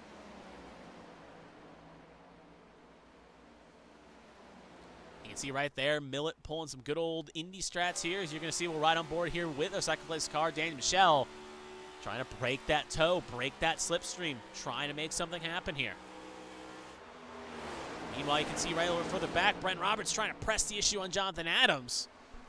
Yeah, Adams has definitely burned up his stuff here, and you can see the effects. Roberts will now keep fifth. Pinnell will now try to make a move on Adams. Ooh, a couple cars mow the wall back there. Steve Tucker, if we can get a shot there. Yeah, it looked like Jared Merchant just mowed that wall down. Possibly even Steve Tucker. And you can see the effects that has had. Markowski going to get clear of Steve Tucker. And as well, further battles up here. It's Oberstadt and Matthew Kent. This is what we're watching on track. But first two cars blinking here. It is going to be Jonathan Adams and Cody Pinnell, both the cars that took the strategy to take 2 tires. They'll also be joined by Patrick Oberstadt, who did the same. Or sorry, fuel only possibly. Colin McDonough and Matthew Kent also in. So a lot of the cars that rolled the dice taking fuel only or 2 tires, I believe it was fuel only, coming in now as they went a little bit shorter on the tank to try to get the track position. They'll have the advantage with the undercut. However, there could be some possible fuel concerns. Back up towards the front, and we'll actually pull up the pit road driver. That's the wrong one. We want the pit road. That's the graphic we're looking for here. As you can see right there, 28, the 8, the 6, the 15, and 39 all on pit lane. Question now is, obviously, you want to run your own strategy. Adams is fast. Another car coming in, Bren Roberts, and he also is in. He also, again, tried that alt strategy, so he is in this time by as well. He will give up the position. You can also see Kevin Feemster in. He'll be one of the 4-tire guys, so it looks like the window's open. Feemster almost misses the pit lane there. He locked it up. It almost went into the itinerary that still has Michael Cheeseburger Lawrence's name on it. However, he will get it woed in, and back down he will go.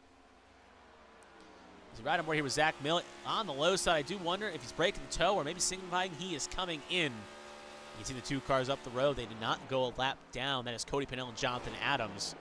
So if a caution were to come out, they would presumably cycle to the lead at this very moment. But the question is, when will Millett, Michel, and Wanzing come in? And, well, to answer that question, Wanzing likes his odds. He's going to try the undercut. He'll be the first of the top 3 to come in. So he wants to try to jump Millett and Michel via the undercut. He is in. Nice shot of Zach Millett going side by side there. Millett and Michel will take the top 2 here. Begin to pull away. Top 5 at the moment is Millett, Michel, Marshall, Galloway, Dixon. Top 13 have yet to make their pit stops. Millett going low again.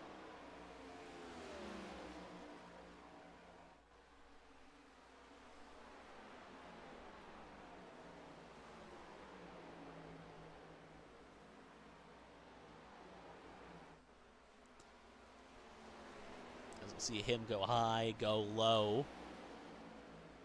No blink yet. Oh, nope, just breaking toe here. They are catching Cody Pinnell here at a quicker rate, along with Adams and Roberts, but they will all elect to stay out here. Seth Wanzing has already left the pit lane.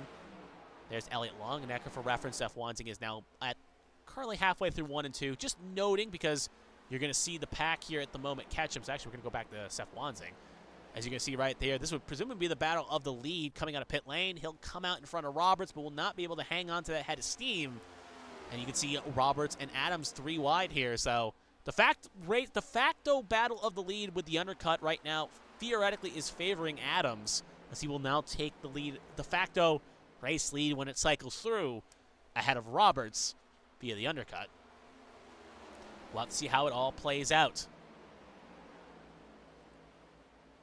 This point, 27 laps to go. Again, no blink yet from Millett or Michel. They are going long in the tooth here. They want that extra grip and extra tire wear, and they're going to make it work. Brian Dixon just elected to come in. He pits from the 7th position, meaning at the moment 14 cars, actually now Mark Dila as well, so 13 cars have yet to make their, presumably trying to make the last pit stop. And again, the longer they go, the advantages is going to favor, at the moment, the bigger gap it's going to give the likes of Jonathan Adams, Seth Wanzing, Bren Roberts, and Cody Pinnell. However, these two cars we're watching are going to have fresher and fresher tires as these laps tick away. So it's a risk-reward situation, and we'll have to see how it plays. Still no sign yet. Looks like they're both coming in this time by. Got to make sure not to whoa it down. They both will get it in. It looks like Michelle's a little bit more aggressive, but getting covered off by Millet. Rest of the field looks like they're coming in as well. Marshall, Galloway, Merchant, and Markowski. For Don will also come in along with Steve Tucker. Alfred George will stay out, but he is multiple laps down. Looks like Ethan Wood, Ryan Pennell, Steve Tucker all in. Looks like Tommy Withers will elect the stats. So he will take the lead along with Gavin Hudspeth, will be in second if he stays out. Drew Jua obviously just trying to hope maybe this cycles out and he can get his lap back. But we're going to cut back up. We're going to keep an eye on Zach Millett and Dan Michelle here. First of all, see whose crew can get the virtual race off the pit lane here. And then secondly, we're going to pin the Jonathan Adams. As we're going to watch here, see who wins off, and then we're going to pivot to Adams. We want to see who gets it off. Race off pit lane. Michelle's crew almost does it again, but they're going to give the advantage to that. Now we're going to cut to Adams and in tow the field. As we're going to watch Adams. Keep an eye on left of your screen. There's Edward Marshall. Next car up should be Blake Galloway. And then there's that top two, and they are going to come out presumably ahead here by a healthy margin. They kept the speed, kept the spot, and the undercut did not work out for Adams and co. As they are going to cycle out behind our top two of Michelle and Millet, and that is going to be not what the doctor ordered for Seth Wanzi when he tried that undercut.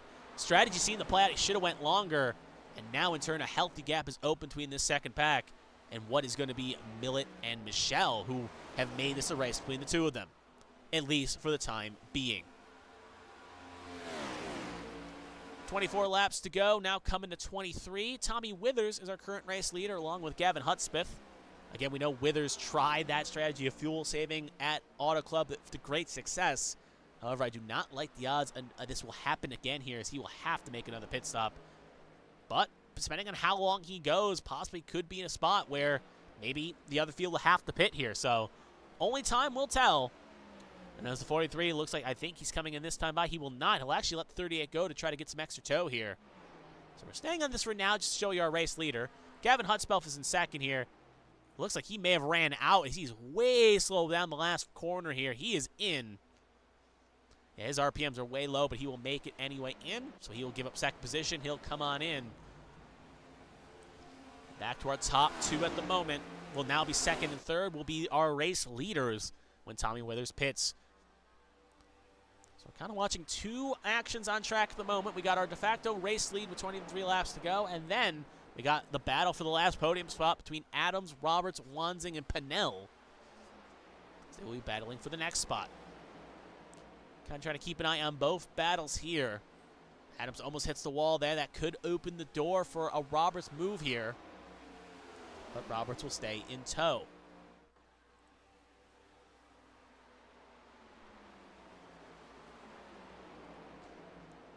Just checking the team roster here just to make sure of something. Yeah, Adams obviously drives for B-Tron, not in this Tro. Roberts obviously owns his own team in 1AMA Racing. Right now, Withers is in, though, so he will pit. He will give up the race lead, and that will give Zach Millett the lead back, and he will take the lead of this race. But yeah, no allegiances in that top half. Michelle is teammates with Roberts, so they are in tow teammates. Seth Wanz is the team owner, and he owns Sunday Money Racing. Jonathan Adams with B-Tron. Roberts with 1MA, along with Michelle. Zach Mill with Bowie. And Cody Pennell with B-Tron as well. So sometimes it can be helpful to know where your teammates are and know where your friends are in these situations, and they can help or hurt you depending. But no major battles of note here, as obviously Adams and Roberts and Wanting, none of the three are teammates. Drew Jua also pits now as well from 28th. He will go back down a lap here, which is just a crying shame. Had the fastest car of the race. Something happened on the final pit stop, and he had to come back in. He went one down, and, well, his contention is pretty much over unless a caution were to come out. 20 laps to go here. We'll do a quick rundown of where the field presides right now. Zach Millett, our current race leader. He leads the way with Daniel Michelle in second. Jonathan Adams sitting in third, getting hounded by Bren Roberts in fourth. Then we got Seth Wanzing sitting in fifth, matching the car number on the side. Cody Pennell in sixth.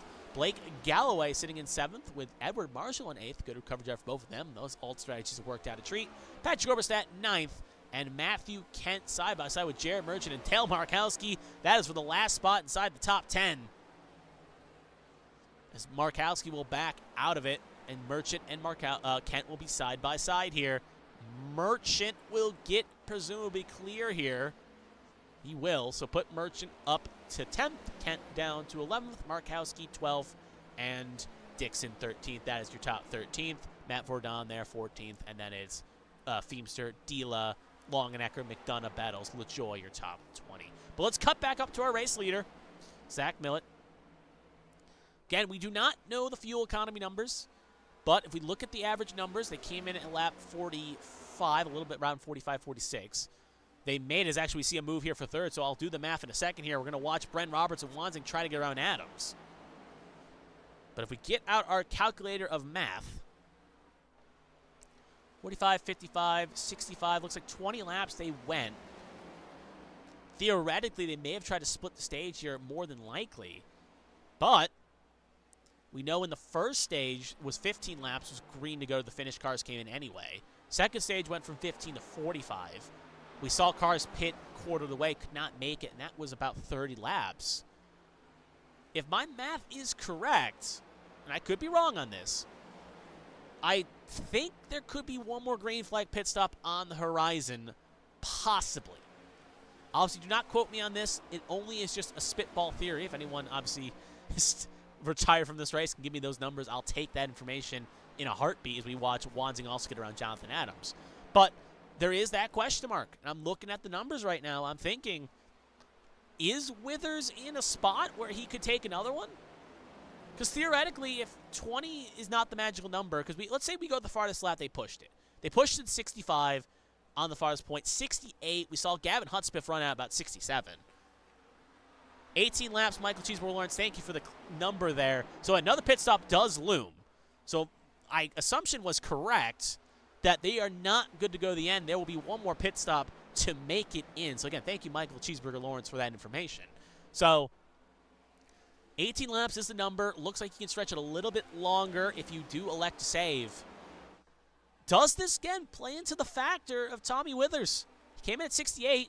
If we use basic numbers, 18 laps at the minimum, if we can see drivers push it a little bit further with the extra help of the caution, that would put him around 88, 90. Now, obviously, at the moment, he is currently going into 1. Zach Mills, it's about a straightaway and a corner back. I think we got to keep an eye on Withers again here and that fuel number. We got to keep him in the back of our mind here as he pitted the latest. As we see a few car coming out of pit lane right now. Looks like it's Mark Dila who had to come back down for a quick top off. So keep an eye on this numbers here. So no one in the top 10, top 15 at the moment is good to go to the end. We know because of early pit stops, Jonathan Adams will have to come in the quickest along with Cody Pinnell. They'll top in around lap 80, so about 10 to go at the absolute latest, unless they want to go for another undercut, but it did not work in tow for Adams, Wansing, and Roberts here. We'll see if they try to bite the snake again here. Obviously, if another caution comes out, it throws everything into disarray. However, there could be strategy afoot. 16 laps to go here. Millett, Michelle, still 1-2. Noteworthy looking at times. They're about a second, not even really a second off. Their last laps were 51.15 and 51.14. About maybe a couple tenths away from the personal best of a 50.83 and a 50.74. So, in turn, their laps are pacing about the same length, so there's no saving afoot. Even Tommy Withers is not elected to really put the clutch in. He's running a 51.99. So, yeah, this is going to be interesting to note here how this all plays. And this is what you like to see sometimes. Indy is one of those tracks that provides a lot of fuel strategy and a lot of drivers electing to roll the dice. And we'll have to see how this all goes.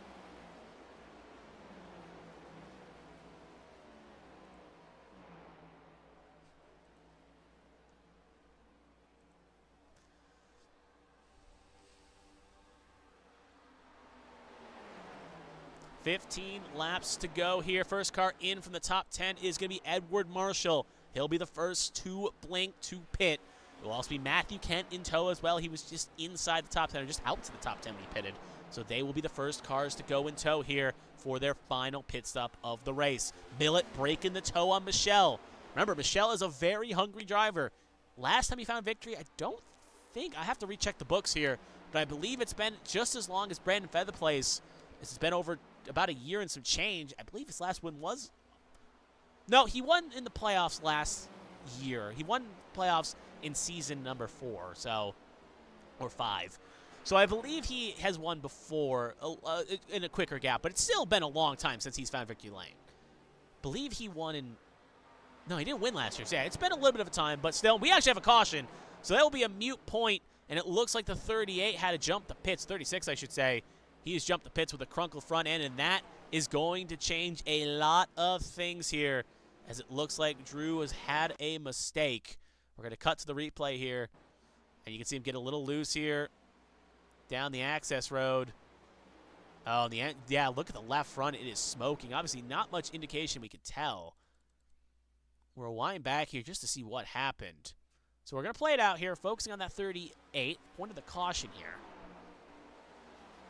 Car kicks here, goes wide, cracks it. Ooh, big lick. You can see, obviously, I think a toe link may have broke. It's braking. And then he stops on the access road here and tows, and at that point the caution was called. So unless I'm missing something, and we'll check real fast just to make sure there's nothing crazy happening on the field. We're going to go at the point of the call.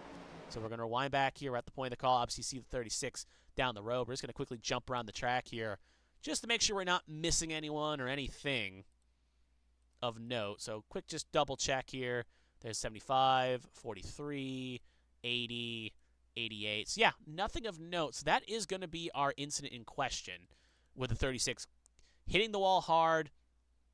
It looks like the toe link may have broke or something. See, there's the lockup. Not seeing, again, maybe something's wrong inside the cockpit, possibly, but bit of a head scratcher. It looks like, again, iRacing decided to deem that a throw, and that will be a caution.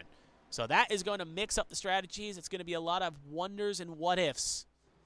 This pit lane should be open this time by. Obviously, we were kind of questioning if it would have been the Tommy Withers pulling it off, but sadly, those questions are now mute. However, Edward Marshall pitted under that caution. He stayed on the lead lap, unlike some of his compadres like Matthew Kent, who actually went a lap down. So this should theoretically cycle Marshall to the lead here. After that, though, everyone else will pit. Every pit lane will be a crowded place. A few cars will take the wave around.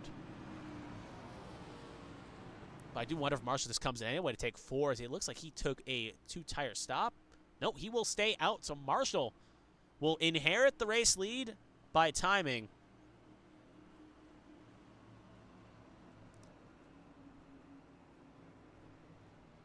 So he will take the lead here. Obviously, again, just a very weird caution as I see. Yeah, Drew kind of explained the caution. Just try to take it off the track. We've seen that happen before in other series. So obviously just try to do the safe car, pull it off the road, but iRacing deemed it a yell sometimes when you take the access road. But as you see off pit lane there, obviously a bad angle. Brendan Roberts, though, is going to win the race off pit lane as he is going to try another strategy. I see the rest of the cars file out. Roberts going fuel only as the rest of the cars begin to pull off here. Jared Merchant also going fuel only. So a handful of cars electing to pull off, not pull off, go out here. Some taking 4, but this is the true head scratcher here. So let's reset the scene. As we have 12 to go, we should get the green with 10 laps to go. Edward Marshall came in right before the caution came out, and similar to the dice on the side of that machine has took in the race lead. Matthew Kent obviously going to be probably a little bit of sour grapes here, as he is not going to get the wave around, and nay, is he going to get back on the lead lap here, as he's going to get pinned. So Matthew Kent, unlike Edward Marshall, who came up aces, it came up jokers or snake eyes for, if we keep the dice analogy going, for Matthew Kent, who's now going to be pinned 1 lap down, along with McDonough and LaJoy, who also came in. So they will stay 1 down. They will not be able to get their wave around because of Marshall, and he will inherit the race lead. Brendan Roberts will be in second here, as he will cycle up second here. He will be on a fuel-only strategy is he took fuel-only. Marshall will have 2 tires under that machine. Zach Millett took 2 tires along with Daniel Michelle, the 2 strongest cars here, in the final stage. Merchant also took 2 tires, fuel-only. And Seth Wanzing will be the first car on 4 fresh tires as he will fire off in P6 when we take the green here. So he, along with Adams, will be on 4, along with Oberstadt and Galloway. Brian Dixon also on a 2-tire call. So mixed bag of strategies. We have seen that 4 tires can trump 2, but 2 and fuel only, if you got the speed in your machine, can hang on, as we saw Ryan Pennell do at the end of stage 2. Even though he was technically on, yeah. But we've seen also Galloway and a few others hang on to a bigger tire disadvantage. So if you got the speed in your machine, you can make it work. However, it is going to be an interesting task to see if Roberts can make this work here. Marshall, given a big break, is going to take the lead here with 10 to go. Clean track and pretty much on the same tire strat as Millett and Co. Pretty much the differential is maybe half a lap, so it will not play much of a factor. If he's got some speed in that 16, as we saw him have speed at other tracks, can he hang on in a turn? Seth Wanzing, being the first driver on 4, can he make those 4 tires work in 10 laps? As plenty of miles. We have a long distance here. If I break out my handy-dandy calculator, we still have over 25 miles in this race. So if it stays green, theoretically those tires will come to life and could propel Seth Wanzing to victory, as he's also had a long winless drought similar to Daniel Michelle. A lot of questions. We've got a lot of drivers looking for their first win of the year. Edward Marshall looking at his first win on the series. Yeah. So we'll see if Marshall can punch his ticket here. Will Millett and Michelle keep their battle going, or can Wanzing and Co. with the 4 tires reel them down? Pace car going to pull off here for what could be the final time. 10 laps to go, and over 25 miles separates a driver with a date with destiny and a kiss with the bricks. As they enter the restart zone right now. Green flag is out, and away we go. You can see Millett give a slight push to Marshall. Roberts going to keep second. It will be a big battle heading off into 1 here. Wanzing going to try to make sure he stays ahead of the cars on the other strategy, as he wants to make those 4 tires work for him, as he will be side by side with Merchant, and it will still be side by side.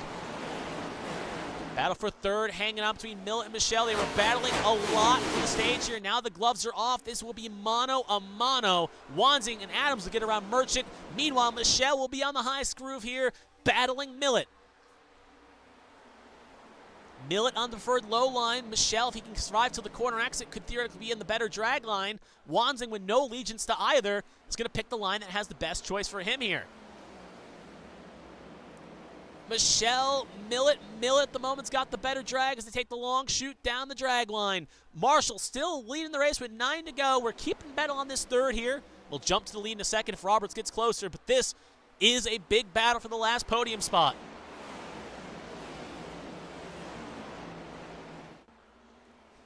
Still, Michelle and Millett fighting hard. They fight too long. Again, similar to the analogy of the crabs in a bucket. They could be in a spot where it's bad. Patrick Oberstadt way up the road there. He will be slow, but we will stay green. As you can see right there, Millett trying to put the box on Wanzing. Michelle will get clear here. He will be comfortably in third. Meanwhile, Wanzing side by side with Millett as they battle for fourth. As they come to 8 to go, Millett will hang on Adams. Big lick into the wall there, and that will be a caution. Big lick for Jonathan Adams. You kind of saw it in the far shot, as he is stationary right there. Looked like it may have been a correction. It definitely at least was a hip check, whether directly or indirectly, sent Adams into the wall, and that day will be done for the 8 with the font similar to Lamar Jackson. So we'll take another look here and see what happened. We saw a little bit of it, but we're going to watch it again, this time from the eye in the sky camera. And we're going to play it out here. We're going to play it right here at half speed. Adams obviously having those fresher tires, trying to clear Merchant. They're going to shoot off in the corner here. Ooh, we'll have to check Merchant's perspective. It looks like both cars were fighting for the same spot. There's the contact, and just Adams, it snakes into the outside wall. And a vicious lick in slow-mo. Obviously, it's going to be even more vicious in live action. And he just gets ping-ponged to the outside, the inside line, so we'll let it play out from here. Luckily, no one else piles in, but that is not a consolation for Jonathan Adams. We'll take a second look here. We'll see if we can get a better angle. I want to get a decent look here going into the corner. You can see side-by-side heading off into the corner. There's the contact. This is going to hurt. Ooh. Big lick, and that is going to be terminal for Adams. And it just stinks. He had a great strategy call to get him towards the front, led multiple laps. And you can see that sometimes Indy does not care for you. It's no place for a hero. And sometimes you can do everything right and things can go south. We'll take a look at Jared Merchant here. We'll watch on board with him here. So just want to watch his perspective here as well. Merchant looks like he holds his line. I'll take another look here. We'll watch Adams' cockpit. But it looks like Merchant holds his line. Adams comes a little bit for the arc of the corner and doesn't know Merchant is there. One more look here. This time we'll go inside the machine of Adams. Keep an eye on the steering wheel here. Yeah, he arcs for the corner. You can see the wheels turn left. I just don't think he knew. Either he thought he was clear Merchant or didn't think Merchant was all there. Does look like Merchant drifts a little. But at the same point, Adams is trying to turn down, and just two drivers meet at the same point. And you can see the effect that has. So that is going to take Adams out of this race. And that is going to heavily wound up that machine too. Back up front, though, Marshall and Roberts were pulling away. They looked like they were going to make it a battle between themselves. But they have kicked the hornet's nest. And they're going to have to do this again here. When we get green, we'll have 5 laps to go. Again, still an eternity around Indy. That's still about 12 miles. So it's still a long way to go here till completion. These extra laps will keep the wear minimal on those tires. So overall, it will be decent for Marshall, who, again, this is always an interesting spot on these last restarts. And this is what I was talking about. These cautions, these caution laps being so slow, it can almost eat at you. Even though 70 miles an hour, as we'll ride on board with the data real fast of Edward Marshall. This is where it just sucks because you're sitting there going 70 miles an hour. Just, you got to let those things sit in your head. Think about, like, all right, what can I do? How can I time this restart? Can I do it right? Can I do it again? What's going to happen? And all that information sits at you. It eats at you. And now you got to try to perfect it again. If we get another caution, perfect it again. Obviously, this is why these drivers are in A-square. They have the best mental fortitude, the best will, but it's still just, it's a Herculean task, especially with the track being so long. It gives you a lot of time to think, like a bullpen pitcher waiting for his appearance in the 9th. 1 to go this time by. We'll set the tone again for you. Edward Marshall, race leader, timed a pit stop to perfection with a good time caution, even though more luck than skill, but still timed it well. He will have the lead. Bren Roberts, fuel only, will be on his outside. Can that fuel only strategy work? Michelle, Millett, row 2. They were battling out throughout the final stage, made it a battle between the two of them. They will try to bring the fight to Marshall and Roberts, both on 2 tires. And Seth Wanzing and Jared Merchant will be in the 3rd row. Wanzing, the first driver, on 4 fresh tires. He's in row 3. Jared Merchant right beside him on that outside line. And then you got Cody Pennell, Brian Dixon, Blake Galloway, and Matt Vordon. Your top 10 here. Again, take your predictions here. Who do you think's good in the chat? I think right now at the moment, if Marshall and Millett begin to fight like they did with 10 to go, this could open the door for Roberts and Marshall. I don't think the 4 tires are going to work in favor of Wanzing and co. I don't know if they'll have enough time. We saw 2 and no tire differential in short distances. If you got the speed, can't work out for you. So I don't think it's as much of a differential as we saw at Texas and other tracks where it can really eat you if the tires don't play out. Oh boy, this is going to be a big one. This is going to be an exciting finish, to say the least. Who is the favorite? Who has the best chance? Can Marshall punch his first ticket in A squared, get his first victory? Can Roberts get his first win of the year? Can Michelle get his first win in a while? Same thing, first win of the year, along with Millet, Wanzing, Merchant get his first victory, along with Cody Pinnell, Brian Dixon, Galloway Marshall, all looking for their first career victory in A squared competition. What could be for the final time as we come to the start-finish straight? Control will be on Edward Marshall. What will happen? Green flag is out, and away we go. Great launch by Edward Marshall again. Roberts not so lucky. He's going to be under pressure here for second with him and Daniel Michelle. And Michelle going to drive by. And look at Wanzing. He tries to move around Roberts. Roberts could not do much about it to defend. He will get clear for third. Wanzing up to third. And it looks like Roberts again just getting bodied into the wall here. Millet won't follow suit. He'll be under pressure from Jared Merchant. He was the least lucky there as Millet has been pinned on that high side. Marshall and Michelle and Wanzing get around Roberts. Millet not so lucky. Millet at least will hang on to sixth at the moment. Back up to the race lead. You got two tires, and 4 tires of that top 3 spots. 4 to go. Wanzing smacks the wall a ton. What do you have left in the tank, and what will you do to kiss the bricks? 4 laps to go. That time by, obviously not really indicative of lap times. Michelle looked a little bit faster. Great run. Wanzing in the wall again along with Roberts pushing hard. That's going to open the gap between the top 2 and make it wider.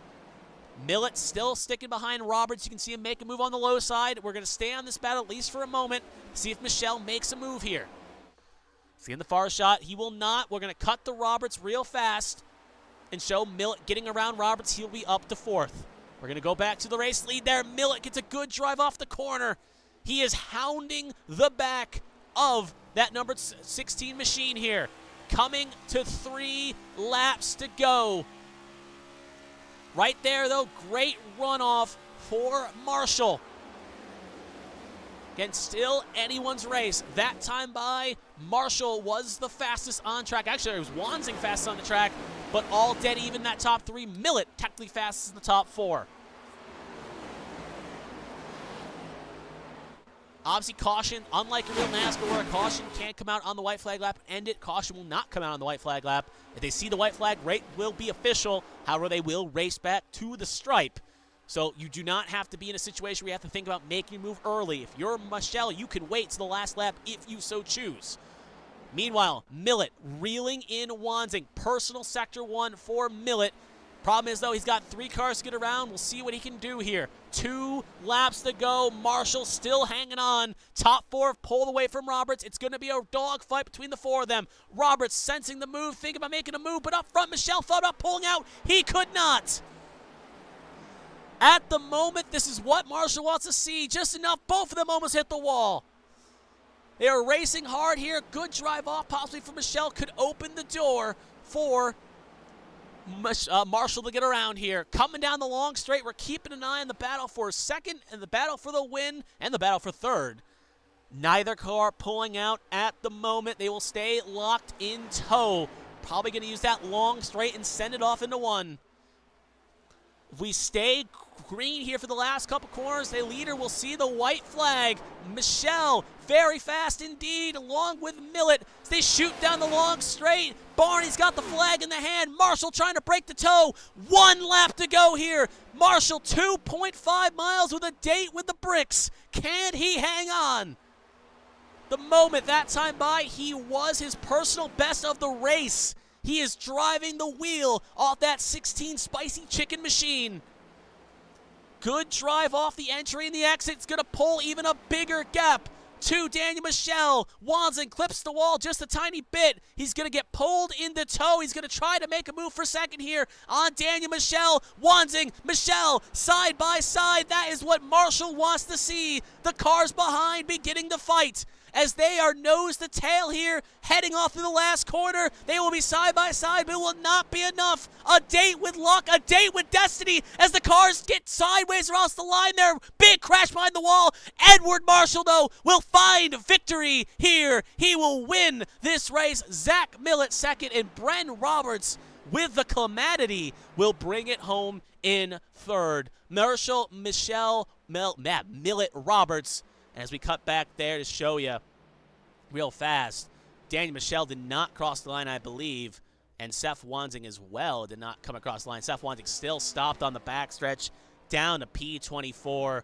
It was a great run, and you can see the right rear toe link broken. So it is not going to be a finished race, presumably, for Seth Wansing. Daniel Michel came home in 12th, just for the record. However, we'll take a look at that in a second, but we do not want to cut away from Edward Marshall. Drove the wheel off that thing again. Got the strategy, timed it well. Not going to say he didn't get a little bit beneficial from a time of a caution. However, sometimes it takes a little bit of luck to get yourself in a good spot, and Edward Marshall was able to drive the wheel off that thing and with his 2 tires hang on to it. So as he celebratory burns it down, we'll see if we can get a good shot of what he's doing here. There we go. And we'll put up the race winner graphic. Edward Marshall, your unofficial winner here at Indianapolis. And obviously right now he's going to get a hate mail as he's doing burnouts over the bricks. They're going to send him out there with his toothbrush to clean those bricks up. However, he is your race winner.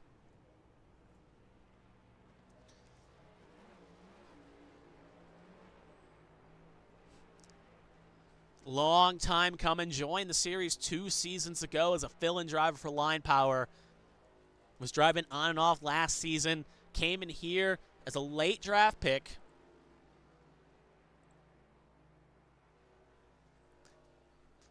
And he has come out swinging.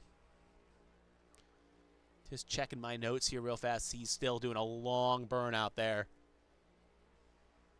Yeah, second pick for Sunday Money Racing. So even though, actually it was a mid-round, second-round draft pick. Even though, again, it probably hurts Seth Wansing to finish 24th at the very least, though.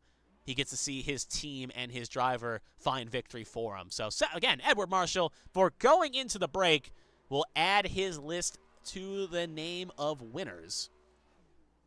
And I believe if checking that real fast as well, as we have the nice playoff points, that will be the first, second, third, fourth, fifth winner here, as obviously he'll join the win club along with Hagan, Featherplace, Braille, Flemings, and Withers. Obviously, Bradley does not count as a part-time entry, and Braille at the point as well, if he does not keep making races, could also be in trouble of falling out.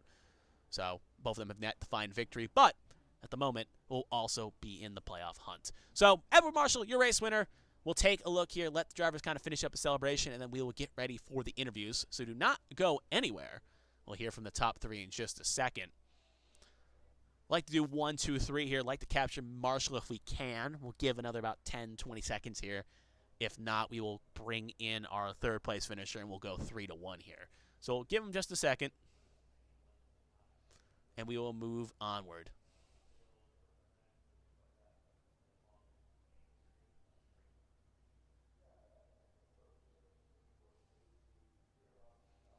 So it looks like we'll give Marshall just a second here. It looks like he will not file in right away. So we'll bring in Brent Roberts first. We'll hear from Roberts, and we'll go 3-2-1 here and cut our way up.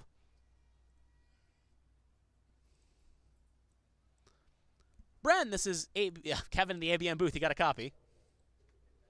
Obviously, a very eventful race for you throughout that strategy. Different strategy calls, a lot of information indeed we'll have to go over. But first, let's start about the track here. Obviously, it seemed like you had a fast car. It's a little bit hard to pass here. Was that in tow? What was the strategy of trying to make moves around here?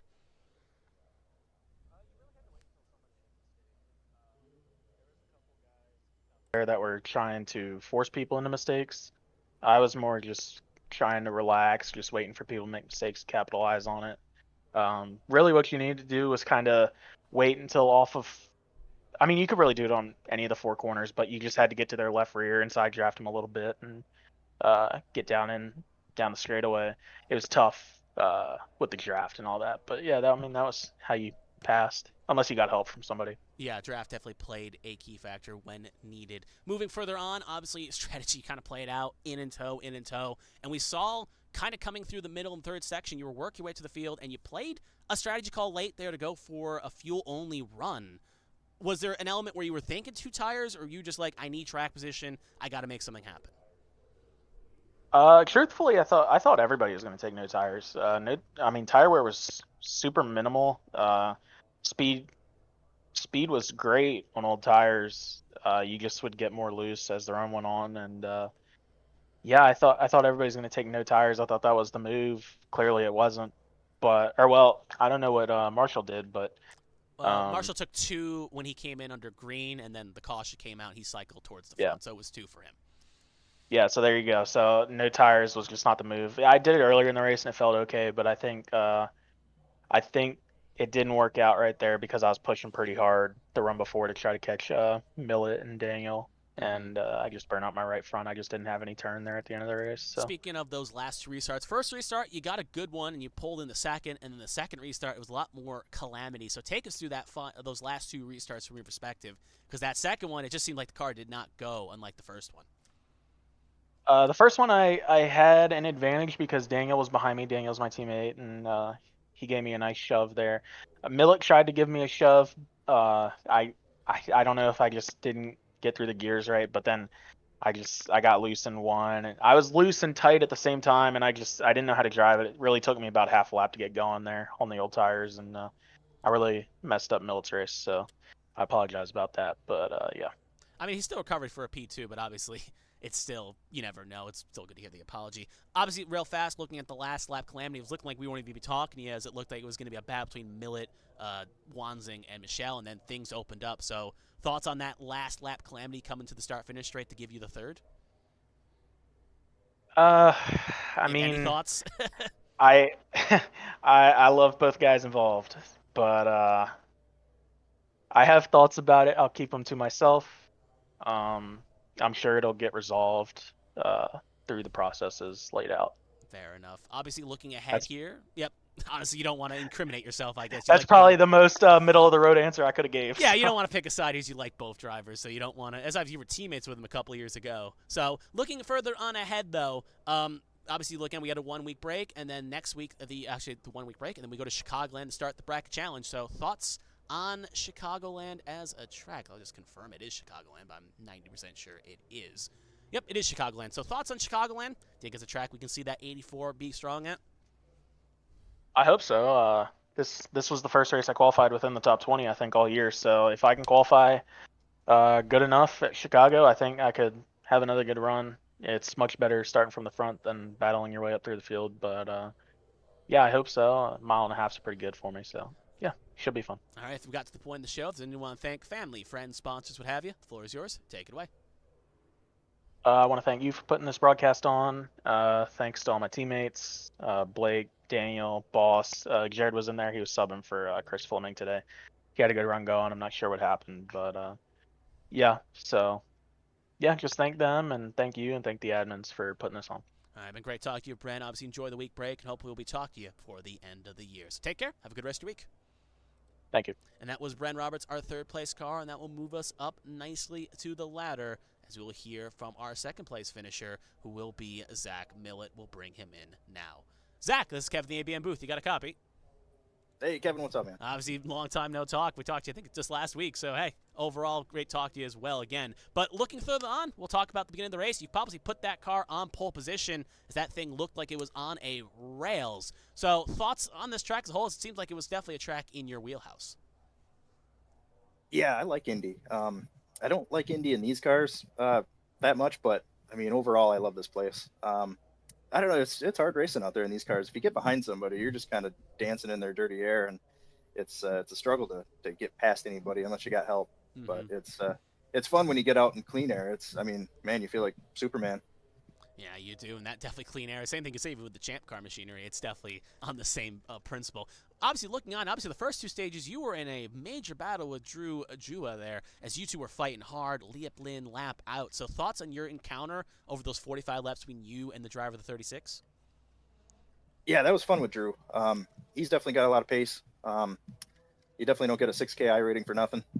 He was out there ripping. He definitely had the pace to win. I don't know what ended up happening to him, if he got cycled back on that pit stop or what, but it was fun running up there with him. It was kind of the same thing I mentioned, is once I was behind him, and I was just trying to peek my nose out anywhere I could to get some downforce on the thing. And and he was putting up some blistering laps. So yeah, that was fun. Looking at obviously a little bit ahead here. Obviously, I'm not even sure what happened. We looked at the box. He went a lap down, so he had to do something. Maybe stayed in pit lane too long. Not directly sure, but it's a shame that race ended the way he did for him. Looking further on, obviously you cycled to the lead. You, Michelle, were playing the strategy well, and then Kosh came out with about 18 to go, and we knew a pit stop loomed. If you may want to tip your hand a little, when were you going to take that car in? Because assumingly you were coming in. When was the proposed stop for you in that strategy? It was going to be about 10 to go or so. I was going to try to stretch it to about then. And even that, I wasn't really that confident in. I kind of wanted to stretch as far as I could, but didn't want to get undercut, at the same time. So you're out there trying to hit your marks and think of all these different strategies at the same time. And it's absolute hell. But I was kind of thinking 10 to go or so, and take rights and hope to God there wasn't a caution. And polar opposite happened. Yeah, you tried the rights, and it looked like got you out there decently well. And then looking through at least the first and then the second restart, at least the second restart, we obviously talked to Bren. Bren said he held you up a little bit on the point. So it kind of takes that final restart in perspective, because it looked like you had a fast car and you were ripping, but you just ran out of time because of that little holdup you got with 5 to go. Yeah, I was kind of cursed with restarts tonight. I don't know if I even had one good restart all night, but I was trying to push Bren there, and he didn't have tires, so he was doing everything he could to put the power to the ground, and it just is what it is. We're all pushing real hard, and I don't know. I felt really good on those 2 tires. I was telling those guys it really wanted to turn, and it was great. It was a lot more fun coming off exit. It's kind of sideways. I wish I had 10 more laps, and I think we could have been up there. Yeah, real fast, just got to ask, because you were obviously in the cap position along with the encounter with Michelle and Wanzing. Any thoughts you want to give on that encounter? As it seemed like something happened, but we didn't get the best of look. So did anything of noteworthy happen between those two that maybe caused both of them to fall outside the top 10? Obviously, other than the contact they had. Oh, man, I'm telling you, that was cool to watch. I had the best seat in the house. Do a roof cam for my car. It was pretty entertaining. It was just 2 guys going for the same spot, and leaning on each other, and that exit comes up real fast. I don't know if they got the wall and kind of kicked back and bounced off each other a little bit, and I know I was holding my breath as I was going around the outside, just pinning it, hoping for the best. But yeah, that was crazy.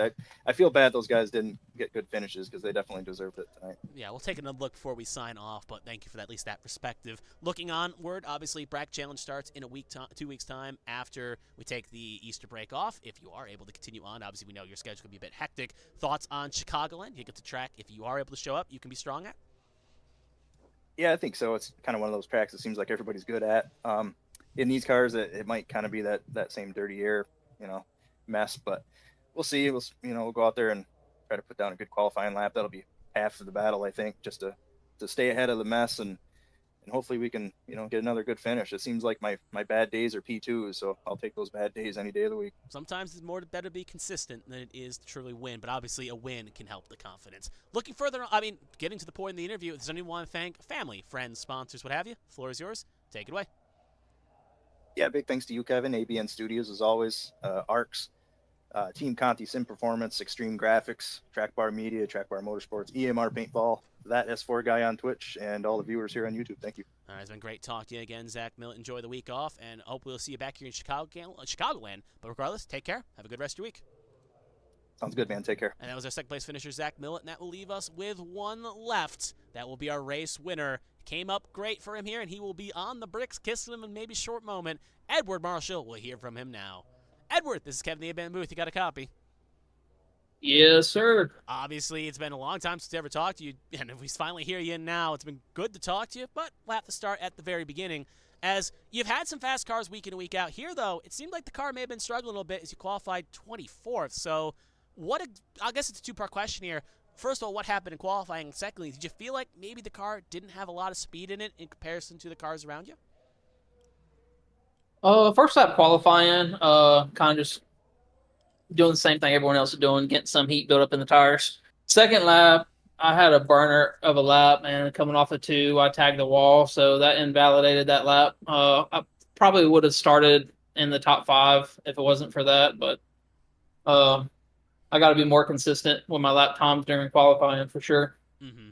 moving further on, obviously we saw during the first second stage you were climbing up, making up the mistakes, got into the top 10, and then when we got to about right before the first green flag pit stops happened, you were in that second pack. So I kind of like take a thought check here, as obviously first pit stop you cycle in, and then you decide to come down on lap 75, and just to hear your thoughts is obviously I'm assuming you were trying just an undercut, try something else happen, and then the caution came out. So what was your thought process seeing the caution come out, and when it cycled out, you were going to be in the lead? Well, my thought process was I can kind of undercut the leaders as much as I can. They probably would have had to pit within the next 5 or 6 laps. So if I could take 2 tires, get off on the pit road and get off the pit road really well, and maybe make up a couple hundredths of a second a lap, at least it would do is put me in the run-in, or maybe I would come out with them. Or they would come out back on the track and merge with me after they do their pit stop, versus me being 100 or 200 yards away and I don't have any drafting help. And the caution come out at the best time possible. I was coming off a pit road, and so I just made my pit stop. The leader still had to make a stop, so it just worked out in my favor. Sometimes it's better to be lucky than good. So. Yeah, because we saw the other cars, Matthew Kent, Mike LaJoy, and a few others that came out the same time as you, and they did not catch the same luck. They got pinned a lap down while you cycled to the lead, so you took that and ran with it. Looking on, though, you took 2 tires. You tried to make that work. Obviously, we saw Milt and a few others probably in the same strategy, I would assume, in the principle of tire wear not being that bad. But with 10 to go, knowing you had to lead the train there with 10 and 5 to go, again, I guess I'll ask your thought process on, like, your what was going through your mind on those last 2 restarts, as it was going to be probably Herculean task to try to hang on to a car that we've seen tire wear bite when cars behind you had 4 and 2 fresh tires on them. Being unpredictable.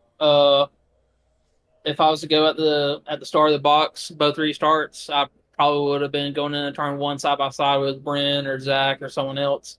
But getting a good start, getting a good jump on them, like I said, being unpredictable, letting me have complete control of the front row, going into turn 1 and off of turn 2, made the biggest difference. I know dirty air on older tires made the car tight, so clean air was also key. Yeah, clean air was definitely key as well. We heard that from a lot of different drivers throughout the paddock. And I guess looking onward, obviously you hung on, and when you saw those cars fighting side by side and you were coming to the line there, you took your first win in A-squared competition. So thoughts to finally get that win in A-squared after maybe over a year and some change trying? I mean, it's been a long time coming. I've had a bunch of really good cars. Just luck hasn't gone my way.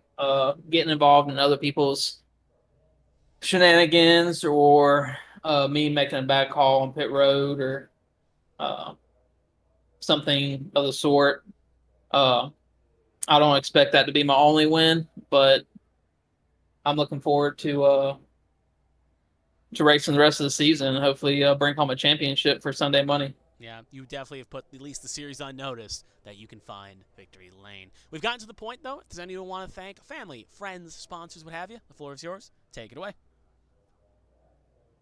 First off, I'd like to thank Jesus Christ, Lord and Savior. If you don't know him, you need to come to know him before it's too late. Secondly, my wife. She allows me to do all the shenanigans on my free time. Third, Premier Racing Setups. They're a solid group of guys. They sell dirt late model, asphalt, any NASCAR setups that you need. You check them out at prssetups.com. And lastly, Sunday Money. Thanks for Seth for allowing me to pilot this number 16 spicy chicken nugget ZL1 Chevy, and hopefully I can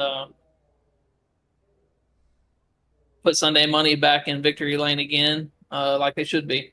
Yeah, definitely trying to keep the strength of that team legacy alive. It's been great talking to you, Edward. Obviously enjoyed the week off, and hopefully you'll be coming just as strong back at Chicagoland, and maybe we'll see that 16 back in Victory Lane. But regardless, take care. Have a good rest of your week. Thank you, you too. And that was our race winner, Edward Marshall. And with that, our interviews have officially come to a close. So we'll take a quick look at that last lap incident. I do actually want to watch it once, as we were focused on Marshall getting the win there, that we want to see what exactly happened. So we're going to take a quick look at what exactly happened here on the last lap between Wanzing and Michelle. As obviously we kind of got a point from Millet. So we're just going to see what happens here real fast, and then we'll sign on off here. So we'll take a quick look. Go with a nice eye in the sky camera here. So again, like I always say, it never lies. So we'll play it out here, full speed, side by side. This is the battle for second. Obviously, Wanzing was getting around Michelle here. Oh, looks like maybe Wanzing drifted up just a bit. Tips the corner panel of the 25, at least checks them. They're still straight here. Oh, the wash up must have got Wanzing in the Michelle, and that's going to cause Michelle to get sideways along with him. Millet, you can obviously see, gets the great launch there around. Now we'll play it at full speed. And you can see right there, they get stuck together. Big lick. Sadly, I've lived that story before.